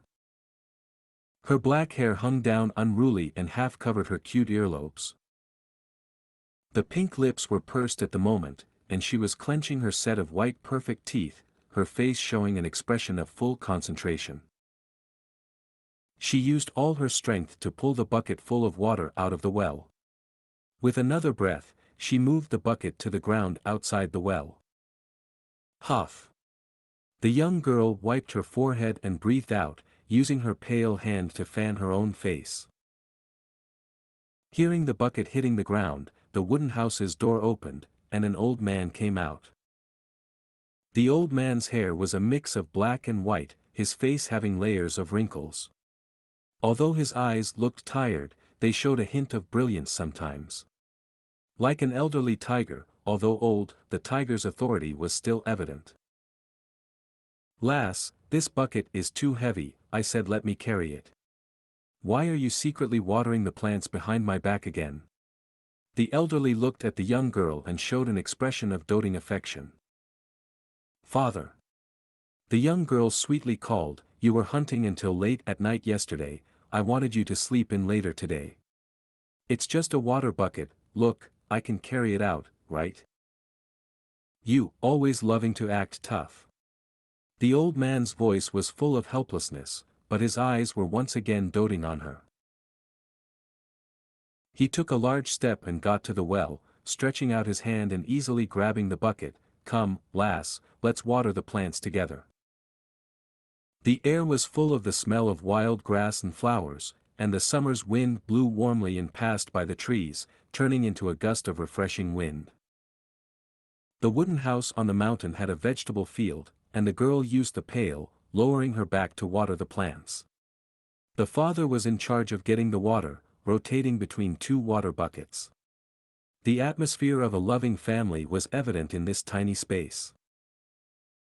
"Sigh, I am too old, just a few buckets and I am already exhausted."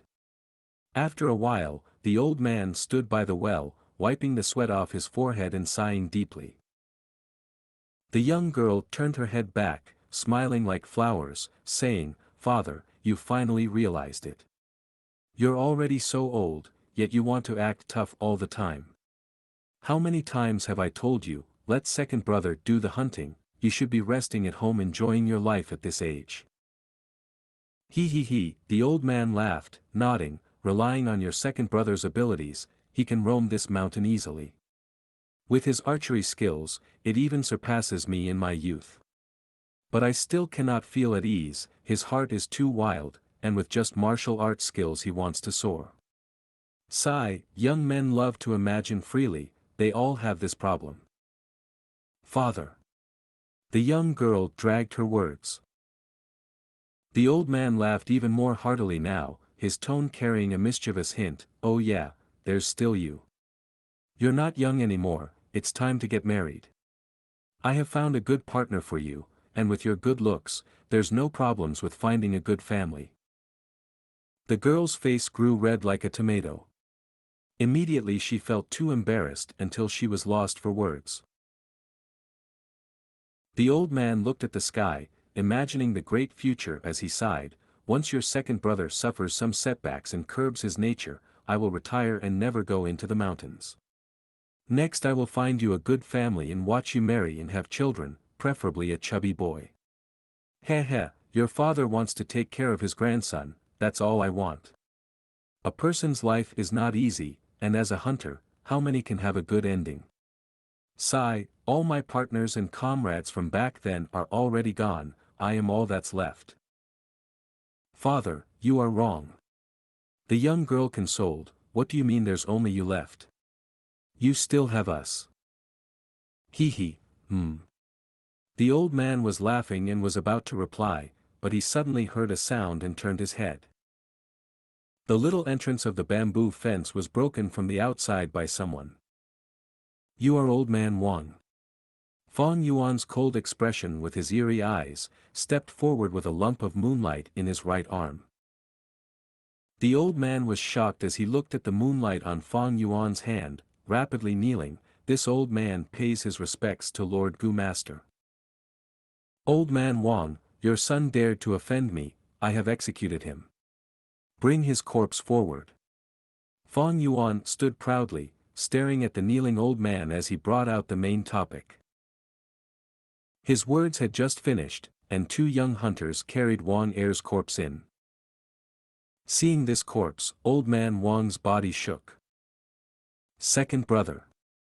The young girl screamed pitifully, rushing forward and grabbing Wang Er's corpse, her face flushed with tears. Wang family's daughter. The two young hunters, seeing the girl they liked crying in front of them, felt terrible. They wanted to console her, but no words came out. Old man Wang, I heard you're a hunter, the best among the few villages. At such an old age, you can still hunt and get a good result every time. This is great. Fang Yuan paused here for a moment, and continued expressionlessly, draw me a map of all the traps of the nearby mountain area now, as well as the results of your observation of wild beast territories from your hunting experience all these years. Draw it for me and I will spare your son sin of offending me, if not, humph. These villages were under Guyu village's control.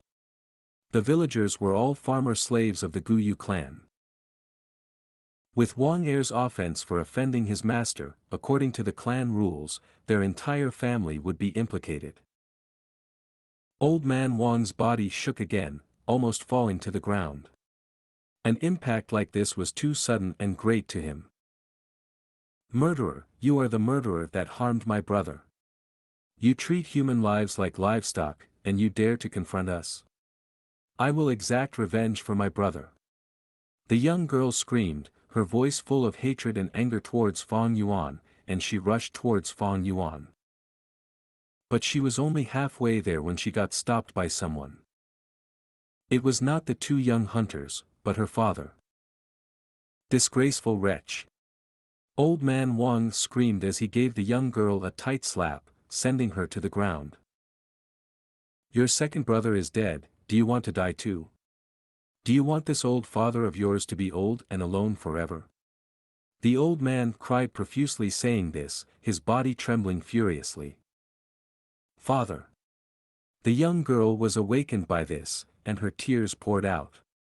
Her voice was full of sadness, unjust, pity, hatred, and helplessness. The old man turned his body, facing Fang Yuan as he kneeled down and placed his forehead on the ground, prostrating deeply at Fang Yuan's feet. His voice shook as he said, Lord Gu Master, my son offended you and deserved to die. I shall draw the map for you now, please spare us with your magnanimity. Fang Yuan's expression turned milder, he looked at the old man arrogantly, saying, Be at ease, as long as you draw honestly, I will spare you. But don't think of lying to me, for if I find any suspicious points, your lives will be forfeited. I understand, this old man understands. Old man Wang kowtowed non-stop, please Lord Gu Master, allow me to retrieve my brush and paper. No need. Fang Yuan waved his hand, looking at the two hunters he had forced along, ordering, enter the room and find paper and brush, and bring them out. Yes, Lord Gu Master. The two youngsters did not dare to rebel under Fang Yuan's authority. Lord, the paper and brush are on the square table in the kitchen. Old man Wang said. Fang Yuan's eyes shone but he remained silent. The two hunters barged into the house and quickly brought out the paper and brush. In the southern territory, the paper were specially made of bamboo, where the quality was bad and the paper was tough with green overlays. Paper like this was suited to the moist weather of the southern territorial weather. If it was rice paper, it might be destroyed after a week due to moisture. The old man carried the brush and kneeled on the ground, drawing out black lines, curves or dots. He used over 10 bamboo papers, before handing them all to Fang Yuan. Fang Yuan looked through them and split these bamboo papers into two, handing them to the two hunters, take a look if there's any inappropriate areas. Every mistake, I'll give you one primeval stone. Chapter 68, There is no innocence in nature. The two hunters took the bamboo papers, their hands trembling, eyes shining. This is Hunter Wang's life experience and effort. Us hunters, although we keep in contact, it is all about trap placement, we will not tell others about the wild beast distribution. This bamboo paper, it is all the information that Hunter Wang had gathered since his ancestors. So this valley has a herd of wild deer, after I hunt these wild deer, I won't have to worry about expenses for the next 3 months. Ah, this stream has a cave of mountain bears. How close, I almost hunted at this region last time. Note it, I must note it all down. These were precious information, it could be said to be a hunter's rice bowl. Normally not within a generation but all the way from their forefathers, these experiences and information were obtained at the expense of their blood and lives. But Old Man Wang's family had always hunted for a living. When it got to Old Man Wang, he had reached the peak of his family line, the acclaimed #1 hunter.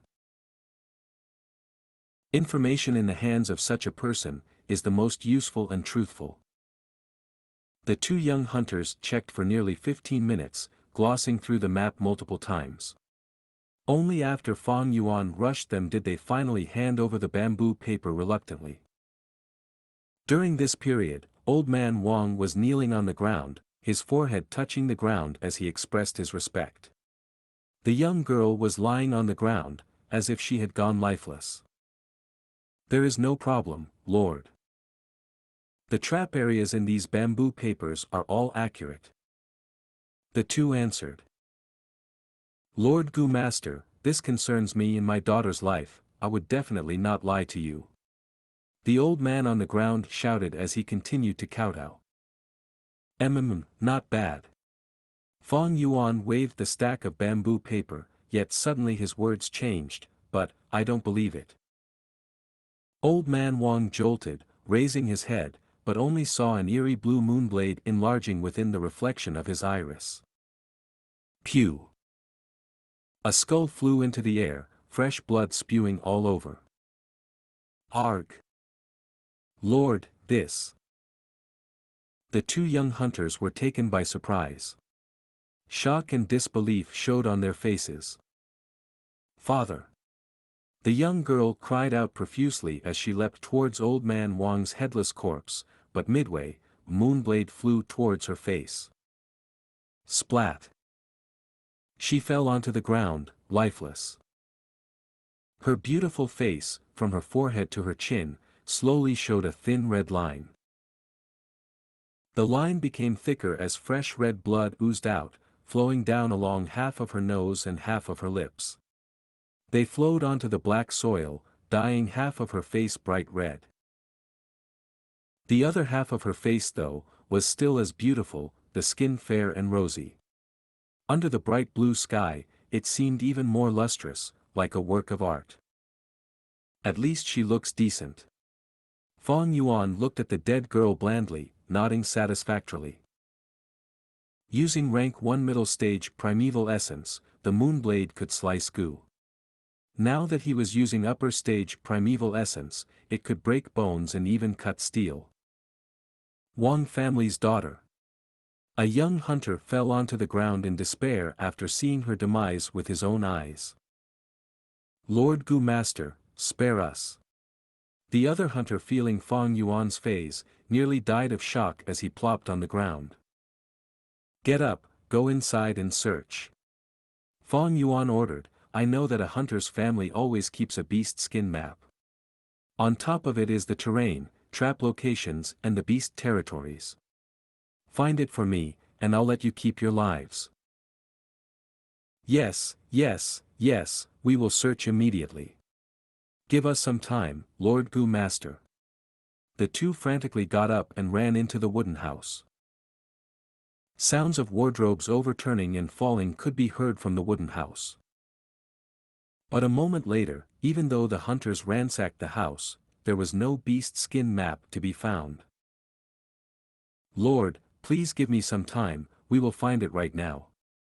The two hunters were terrified as they got more desperate and searched boorishly, smashing many furniture in the process. "Fuck, where is it? Appear, please appear." They muttered as their bodies shivered, their eyes getting bloodshot. Useless trash. Fang Yuan slowly walked into the house. "Lord! Lord! Forgive us, please, Wah." The two young hunters shivered like they were electrified and fell to the ground, begging for their lives. Fang Yuan ignored the two and observed the house. There were 4 rooms in the house, a living room and a kitchen. All the furniture were in a mess, like they were ransacked. Fang Yuan slowly stepped in, his steps producing echoes in the wooden house. It has indeed been searched, that shouldn't be right. Almost every hunter has a beast skin map inherited throughout the generations, getting refined along the way, recording all the beast's territory and pitfalls. This is the livelihood of a hunter, how can they not have it? Fang Yuan stood pondering. Moreover, I tested that old man Wang earlier, purposely getting the 2 hunters to search for paper and brush. The old man immediately called out the location of the paper and brush, probably worried that they might find the beast skin map, thus it has to be in this house. Fang Yuan observed the house again, and suddenly his inspiration struck as he looked at the fire pit. This fire pit was connected to the chimney, used in winter to gain warmth. There was even some residue charcoal in the fire pit. Fang Yuan walked to the fire pit, slowly squatting down and taking a shovel beside the fire pit, digging out the charcoal. Most of the charcoal still has their wooden shape, they were brittle and easily broken into 2. Oh! Fang Yuan inspected, suddenly finding a charcoal block that had a very tough material and was very heavy, not like the other charcoal blocks. He used the shovel to dig out this charcoal block, smashing it on the ground. The charcoal smashed into bits, revealing a bamboo tube. The 2 hunters gasped at this scene. Fang Yuan took the bamboo tube and opened it on one side, shaking it, causing a map to fall out. The map was heavier than the stack of bamboo paper, made with a piece of white beast skin. The beast skin was huge, over 1 meter long and half a meter in breadth. There was black, green, red, yellow and blue lines on it, forming a complicated map. Fang Yuan was slightly taken aback looking at it. The map's range was very big, extending far beyond the village's vicinity. As a mortal, it was not easy to map out areas so far away. His gaze focused on 5 spots, those with wild boar herds. 2 were small-sized, 2 were medium-sized, and there was a large-sized boar herd. In the middle of the large-sized herd, there was a giant red cross. Seeing this cross, Fang Yuan snickered. On his bamboo paper, there was no such marking. The 2 young hunters had also seen the bamboo paper, and found no problems. This was their own inexperience, only certain of some areas. This red cross was far beyond the village, and from this, old man Wang's cunningness could be seen.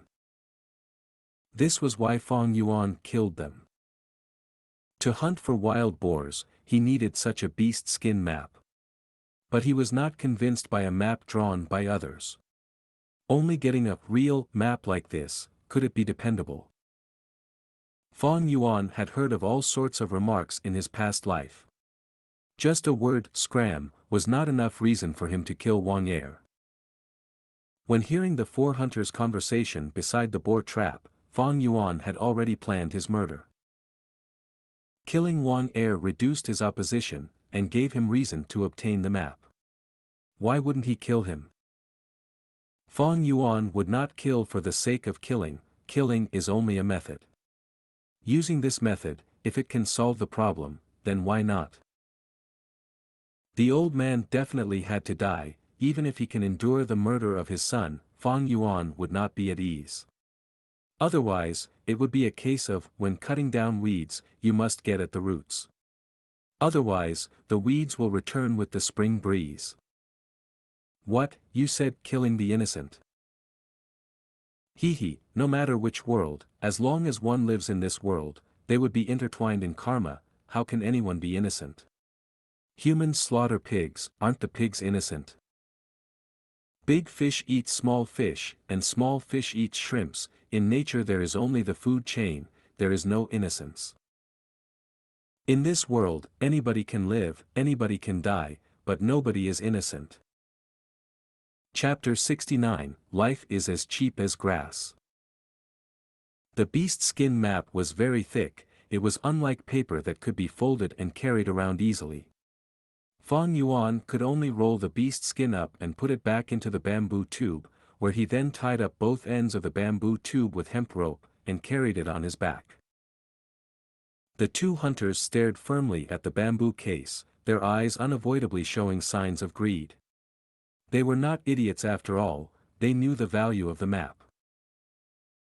This beast skin map is something that Gu masters would not even bother looking at, but to mortals, especially hunters like them, it was the most valuable treasure. The Wang family had began to pass down this map since the time of their ancestors. Old Man Wang was able to become a famous hunter, his name known throughout the vicinity and beyond.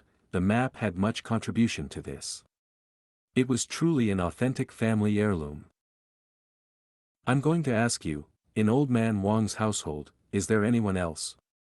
Fang Yuan's gaze was dark, his tone cold as he asked. The two young men kneeling on the ground shuddered immediately when they heard this question from Fang Yuan. They thought about what had just conspired earlier, and the greedy expressions from their faces disappeared in an instant, replaced with fear and terror.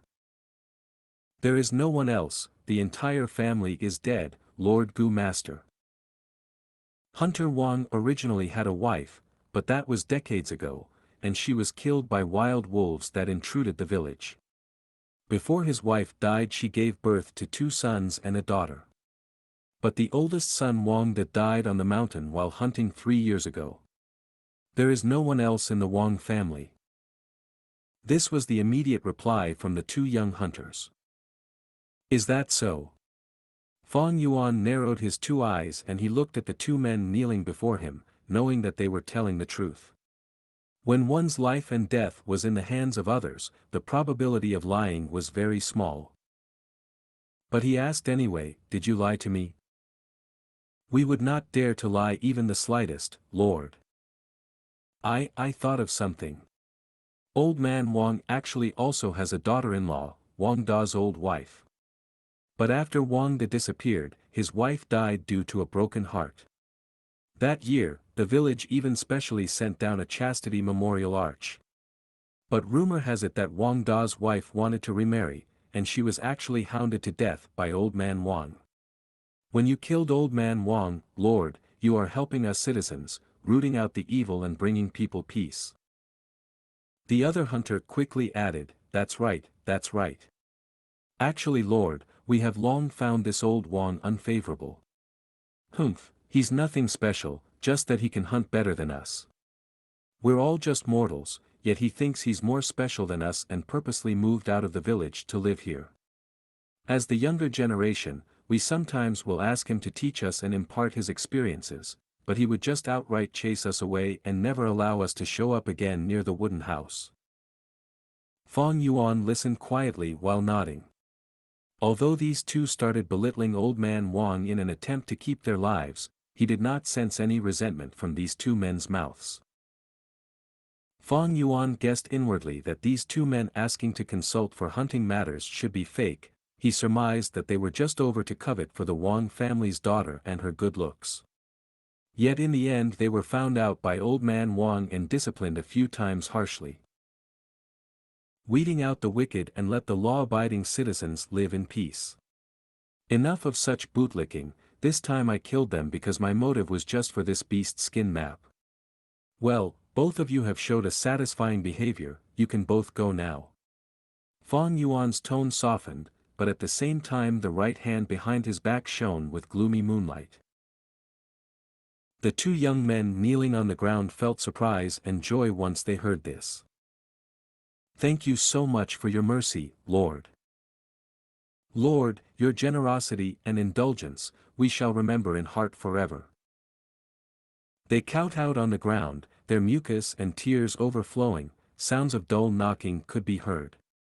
After several knocks they immediately got up and turned to leave. Although Fang Yuan was younger than them in age, but after witnessing firsthand what Fang Yuan was like in doing things, they were beyond fearful and terrified, wishing never to meet Fang Yuan again. Hold it. Just at this moment, a voice suddenly traveled over. The moment it finished there was a swoosh and a Gu master jumped down from a treetop. You both cannot leave, tell me what happened here. All of it. This Gu master that just jumped down was wearing a deep blue uniform, and there was a scarlet belt with a metal plate in the middle. There was a huge 2 word carved onto the metal plate. This rank 2 Gu master had a slim build, his 2 eyes slender. He wore arm protectors on his wrists, and his calves had sturdy leg bindings, his entire being radiating with a highly capable aura. This commoner greets Lord Xianxia. The 2 young men had just got up with the intention to leave, but once they saw this Gu master they instantly knelt down again, prostrating themselves in admiration while greeting. This Gu master was someone they knew, it was the Gu master stationed at the village. Every year to reinforce their control in their surroundings, the Guyu village would dispatch Gu master down into the little villages and hamlets, stationing Gu masters there. This would also prevent the other powers from infiltrating and at the same time strengthen their defenses on their borders. This Gu master named Xianxia did not bother with the 2 hunters kneeling on the ground, instead looking straight at Fang Yuan, asking in a cold tone, I am the Gu master Xianxia of the Guyu clan who has been stationed here, you are? Fang Yuan laughed lightly and stretched his right palm out, where the Moonlight Gu was giving out a ball of moonlight in the middle of his palm. When the Gu master Xianxia saw the moonlight in Fang Yuan's hand, his gaze softened considerably. The Moonlight Gu was the sign of the Guyu clan, this was something that could not be forged. This matter is simple actually. Old man Wang's second son offended me, so I killed the entire family off in anger. Those 2 can be my witness. Fang Yuan straightforwardly admitted with a bold and confident manner, pointing at the 2 hunters kneeling down at the same time. Fang Yuan was not lying, and these 2 hunters nodded in haste, there was no hesitation. Xianxia stared blankly for a moment before he started laughing loudly, you killed well. Just a bunch of measly peasant servants, to actually dare to offend their masters, they deserve to be killed. But he quickly added with a change in tone, full of emotion and deep meaning, however young junior, what you've done has also brought problems to me. Although old man Wang resides far away from the masses and stayed here alone with his family, they are still villagers that I am in charge of. I was sent out from the clan and stationed here in this village, this means I'm supposed to protect the villagers and be on the alert as defense. Now that you've killed these few people, the number of villagers will have lessened. During the examination at the end of the year the clan's assessment towards me will drop. Fang Yuan's gaze shone, and he instantly knew that this Xianxia was using this as a pretext to extort money from him. He laughed and said out, this isn't so difficult. Senior, you just have to report the truth back. Just say that this entire family was killed by me, and it has nothing to do with Senior whatsoever. When Xianxia heard this his eyelids twitched, anger rising in his heart towards Fang Yuan who did not know how to appreciate favors. His manner of speaking became extremely solemn, then I will have to conduct business impartially here. Junior, if you are not afraid of the clan's investigation then report your name, I will record it in detail as how things really are on paper. His words brought a strong implication of threat, if it was any other youngster they would have been frightened by this statement already. But Fang Yuan could see Xianxia's weakness from it, and he instantly said, then Senior shall report as how it should be. Ah right, my surname is Guyu, and my name is Fang Yuan. So you're actually Fang Yuan. Xianxia's face evidently showed astonishment for a while, I have been hearing about you all the time from my little brother recently. You thoroughly beat up all your classmates, extorting in front of everyone, getting 60 pieces of primeval stones each time. Every time my little brother speaks of it he's always jealous of how you can earn money so easily. Not to mention that time when you gambled out a liquor worm and a mud-skin toad consecutively. This sort of luck sure makes people jealous. Oh right, my little brother is Xianxia, you both should have met each other long ago. So it's him. Fang Yuan nodded and admitted, yes, every time when I buy moon orchid petals, I would buy them in Xianxia's shop. Ha ha ha, since this is the case then we both are acquaintances. Oh well, let's forget about it, this matter I'll handle it.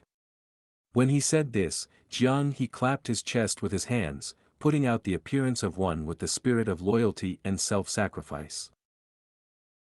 He was merely using this favorable circumstance, there was no way he could have really reported the matter. After reporting of such a thing the clan's assessment towards him would still drop either way. You might as well just do a good turn to Fang Yuan. As for old man Wang's family's death, he could just report that they were invaded and attacked by a wild beast.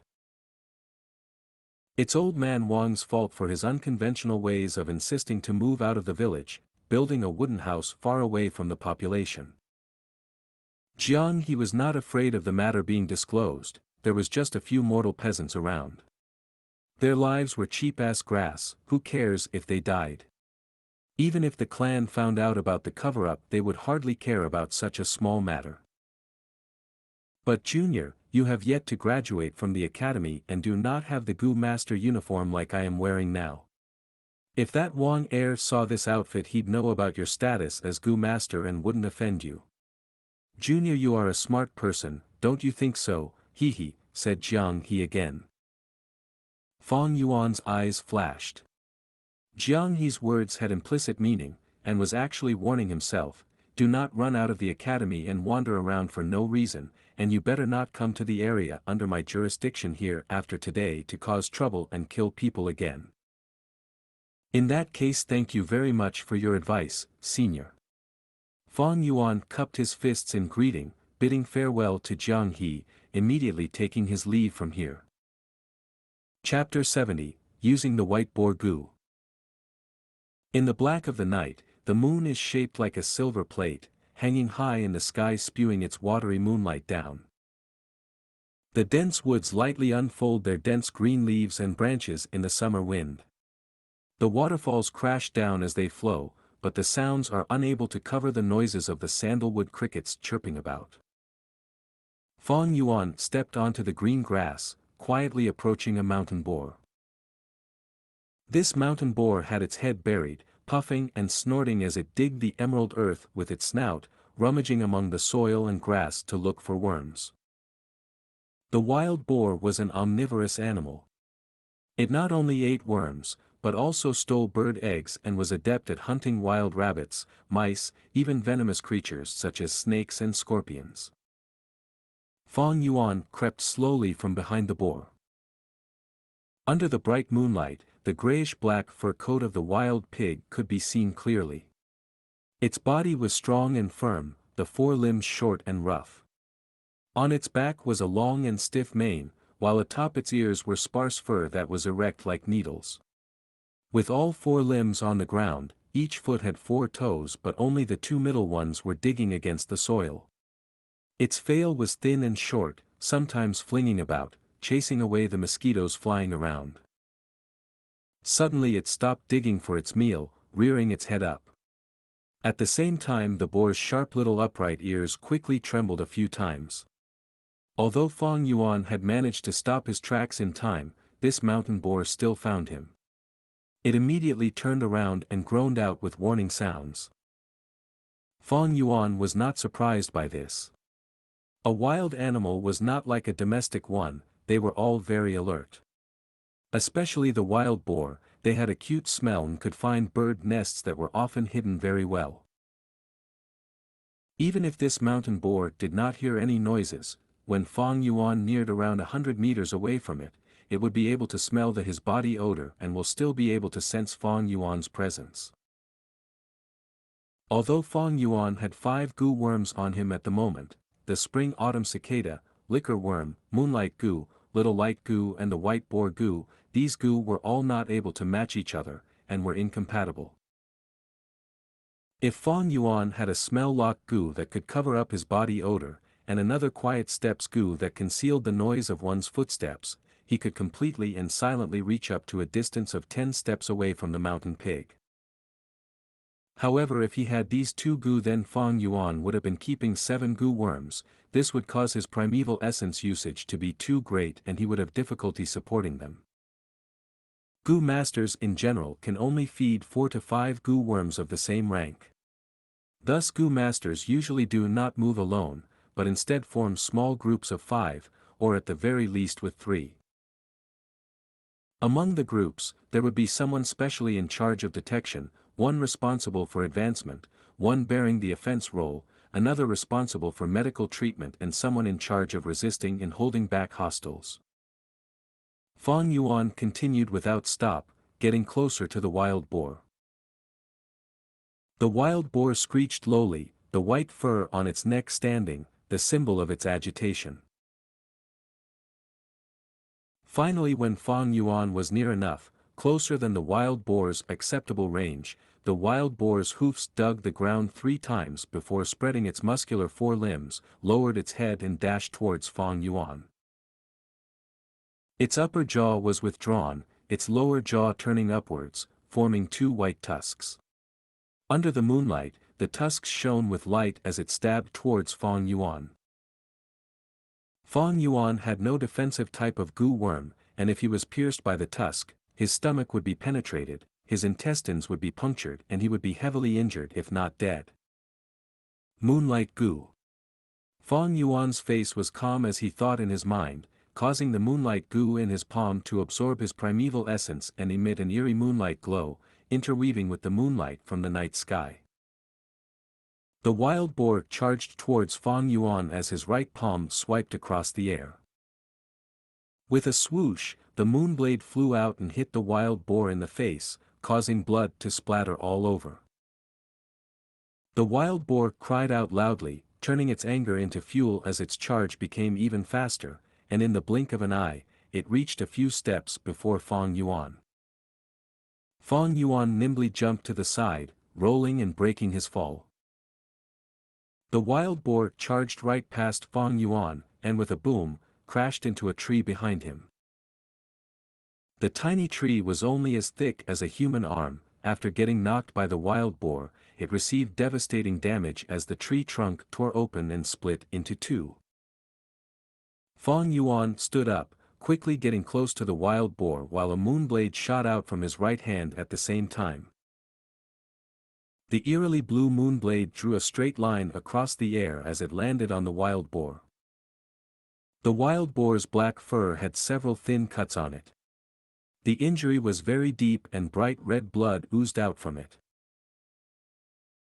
The moonblade Fang Yuan activated used up upper stage primeval essence, thus it was able to break even a human's toughest bones in one shot.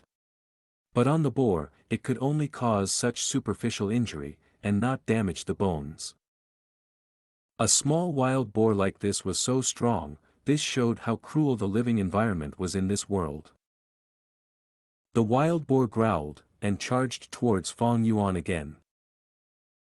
In the process of sprinting, its blood-dripping wound continued to tear open, and its warm blood poured out like water. Fang Yuan used the same trick, taking a tumble sideways and dodged its charge. The wild boar, although strong and very ferocious, had one weakness: it could not change directions easily. Its speed was fast, but that meant it could not alter directions easily, so this way, every one of its charges is in a straight line. As long as a Gu master is attentive enough, it is not hard to dodge. Boom, boom, boom. Every time the wild boar charged, Fang Yuan would shoot a few moonblades, causing its old wounds to be overlapped with new wounds, and the angrier it got, the more blood flowed. After a few times, its movement slowed and its growling also revealed a hint of weakness. Little Light Gu. This time, Fang Yuan not only activated the Moonlight Gu, but also deployed his primeval essence and injected it into the Little Light Gu. The Moonlight Gu, after being refined, had always stayed in Fang Yuan's right palm, turning into a blue crescent moon tattoo. After the Little Light Gu was refined, it also resided in his right palm, turning into the shape of a 5-sided star. At this point, his dark green primeval essence entered the 2 Gu, the moonlight emitting an eerie blue moonlight while the little light Gu emitted a milky white glow. The milky white light fused into the moonlight, and the originally small lump of moonlight instantly became twice as big. Go! Fang Yuan's right hand swept, and an enhanced giant moonblade flew out. Using only the moonlight Gu, the size was only palm-sized. But with the addition and help of the little light Gu, the moonblade's size doubled, and its attack range also doubled as well. Swoosh!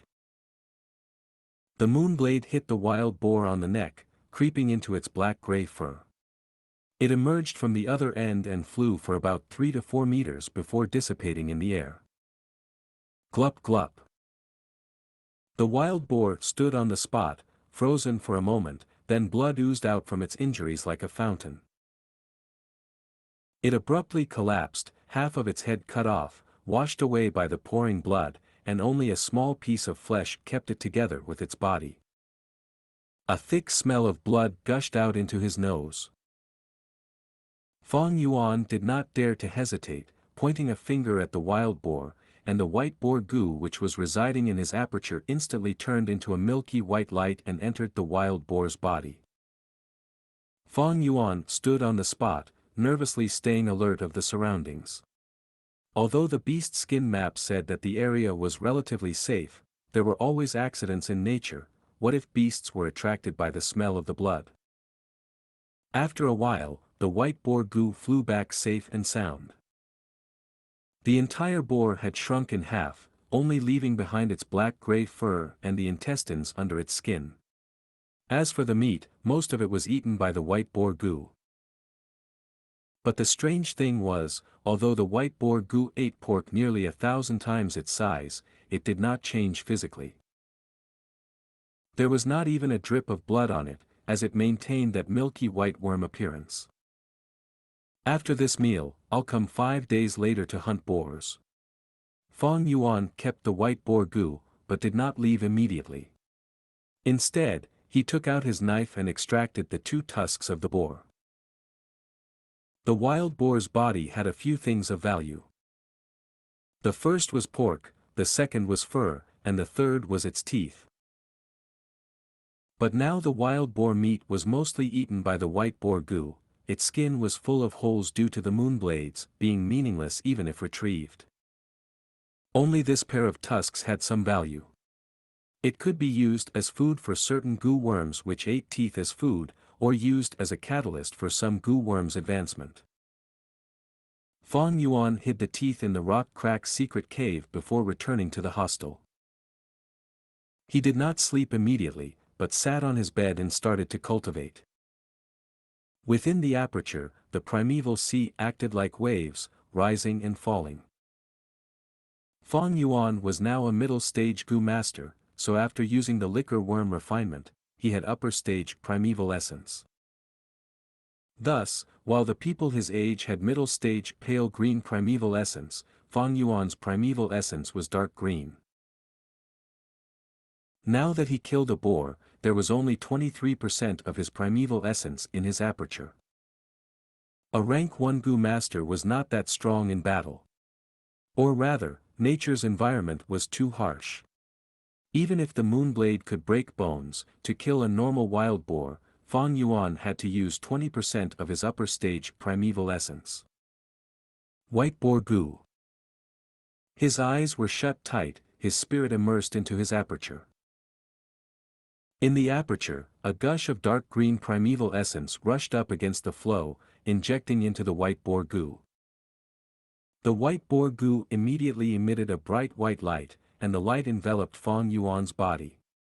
If one looked from the outside, they would see that Fang Yuan's body was emitting a pure white light from the inside. Fang Yuan's every muscle and every inch of skin was soaked in this white light. A feeling of numbness and itchiness was felt by him. As the white light modified his muscles, it allowed strength to be slowly infused into his body, thus gaining roots and never to be lost again. However, after a moment, the numb feeling became pain. This pain was like getting electrocuted, from numbness to sharp pain like getting cut by razor blades. Fang Yuan hurriedly stopped the white boar Gu. Anything prolonged was not good. The white boar Gu could not be overused, it could be applied about 15 minutes a day. Exceeded, and extreme pain would be felt, increasingly painful. If he continued using it despite that, a person might even die from the pain.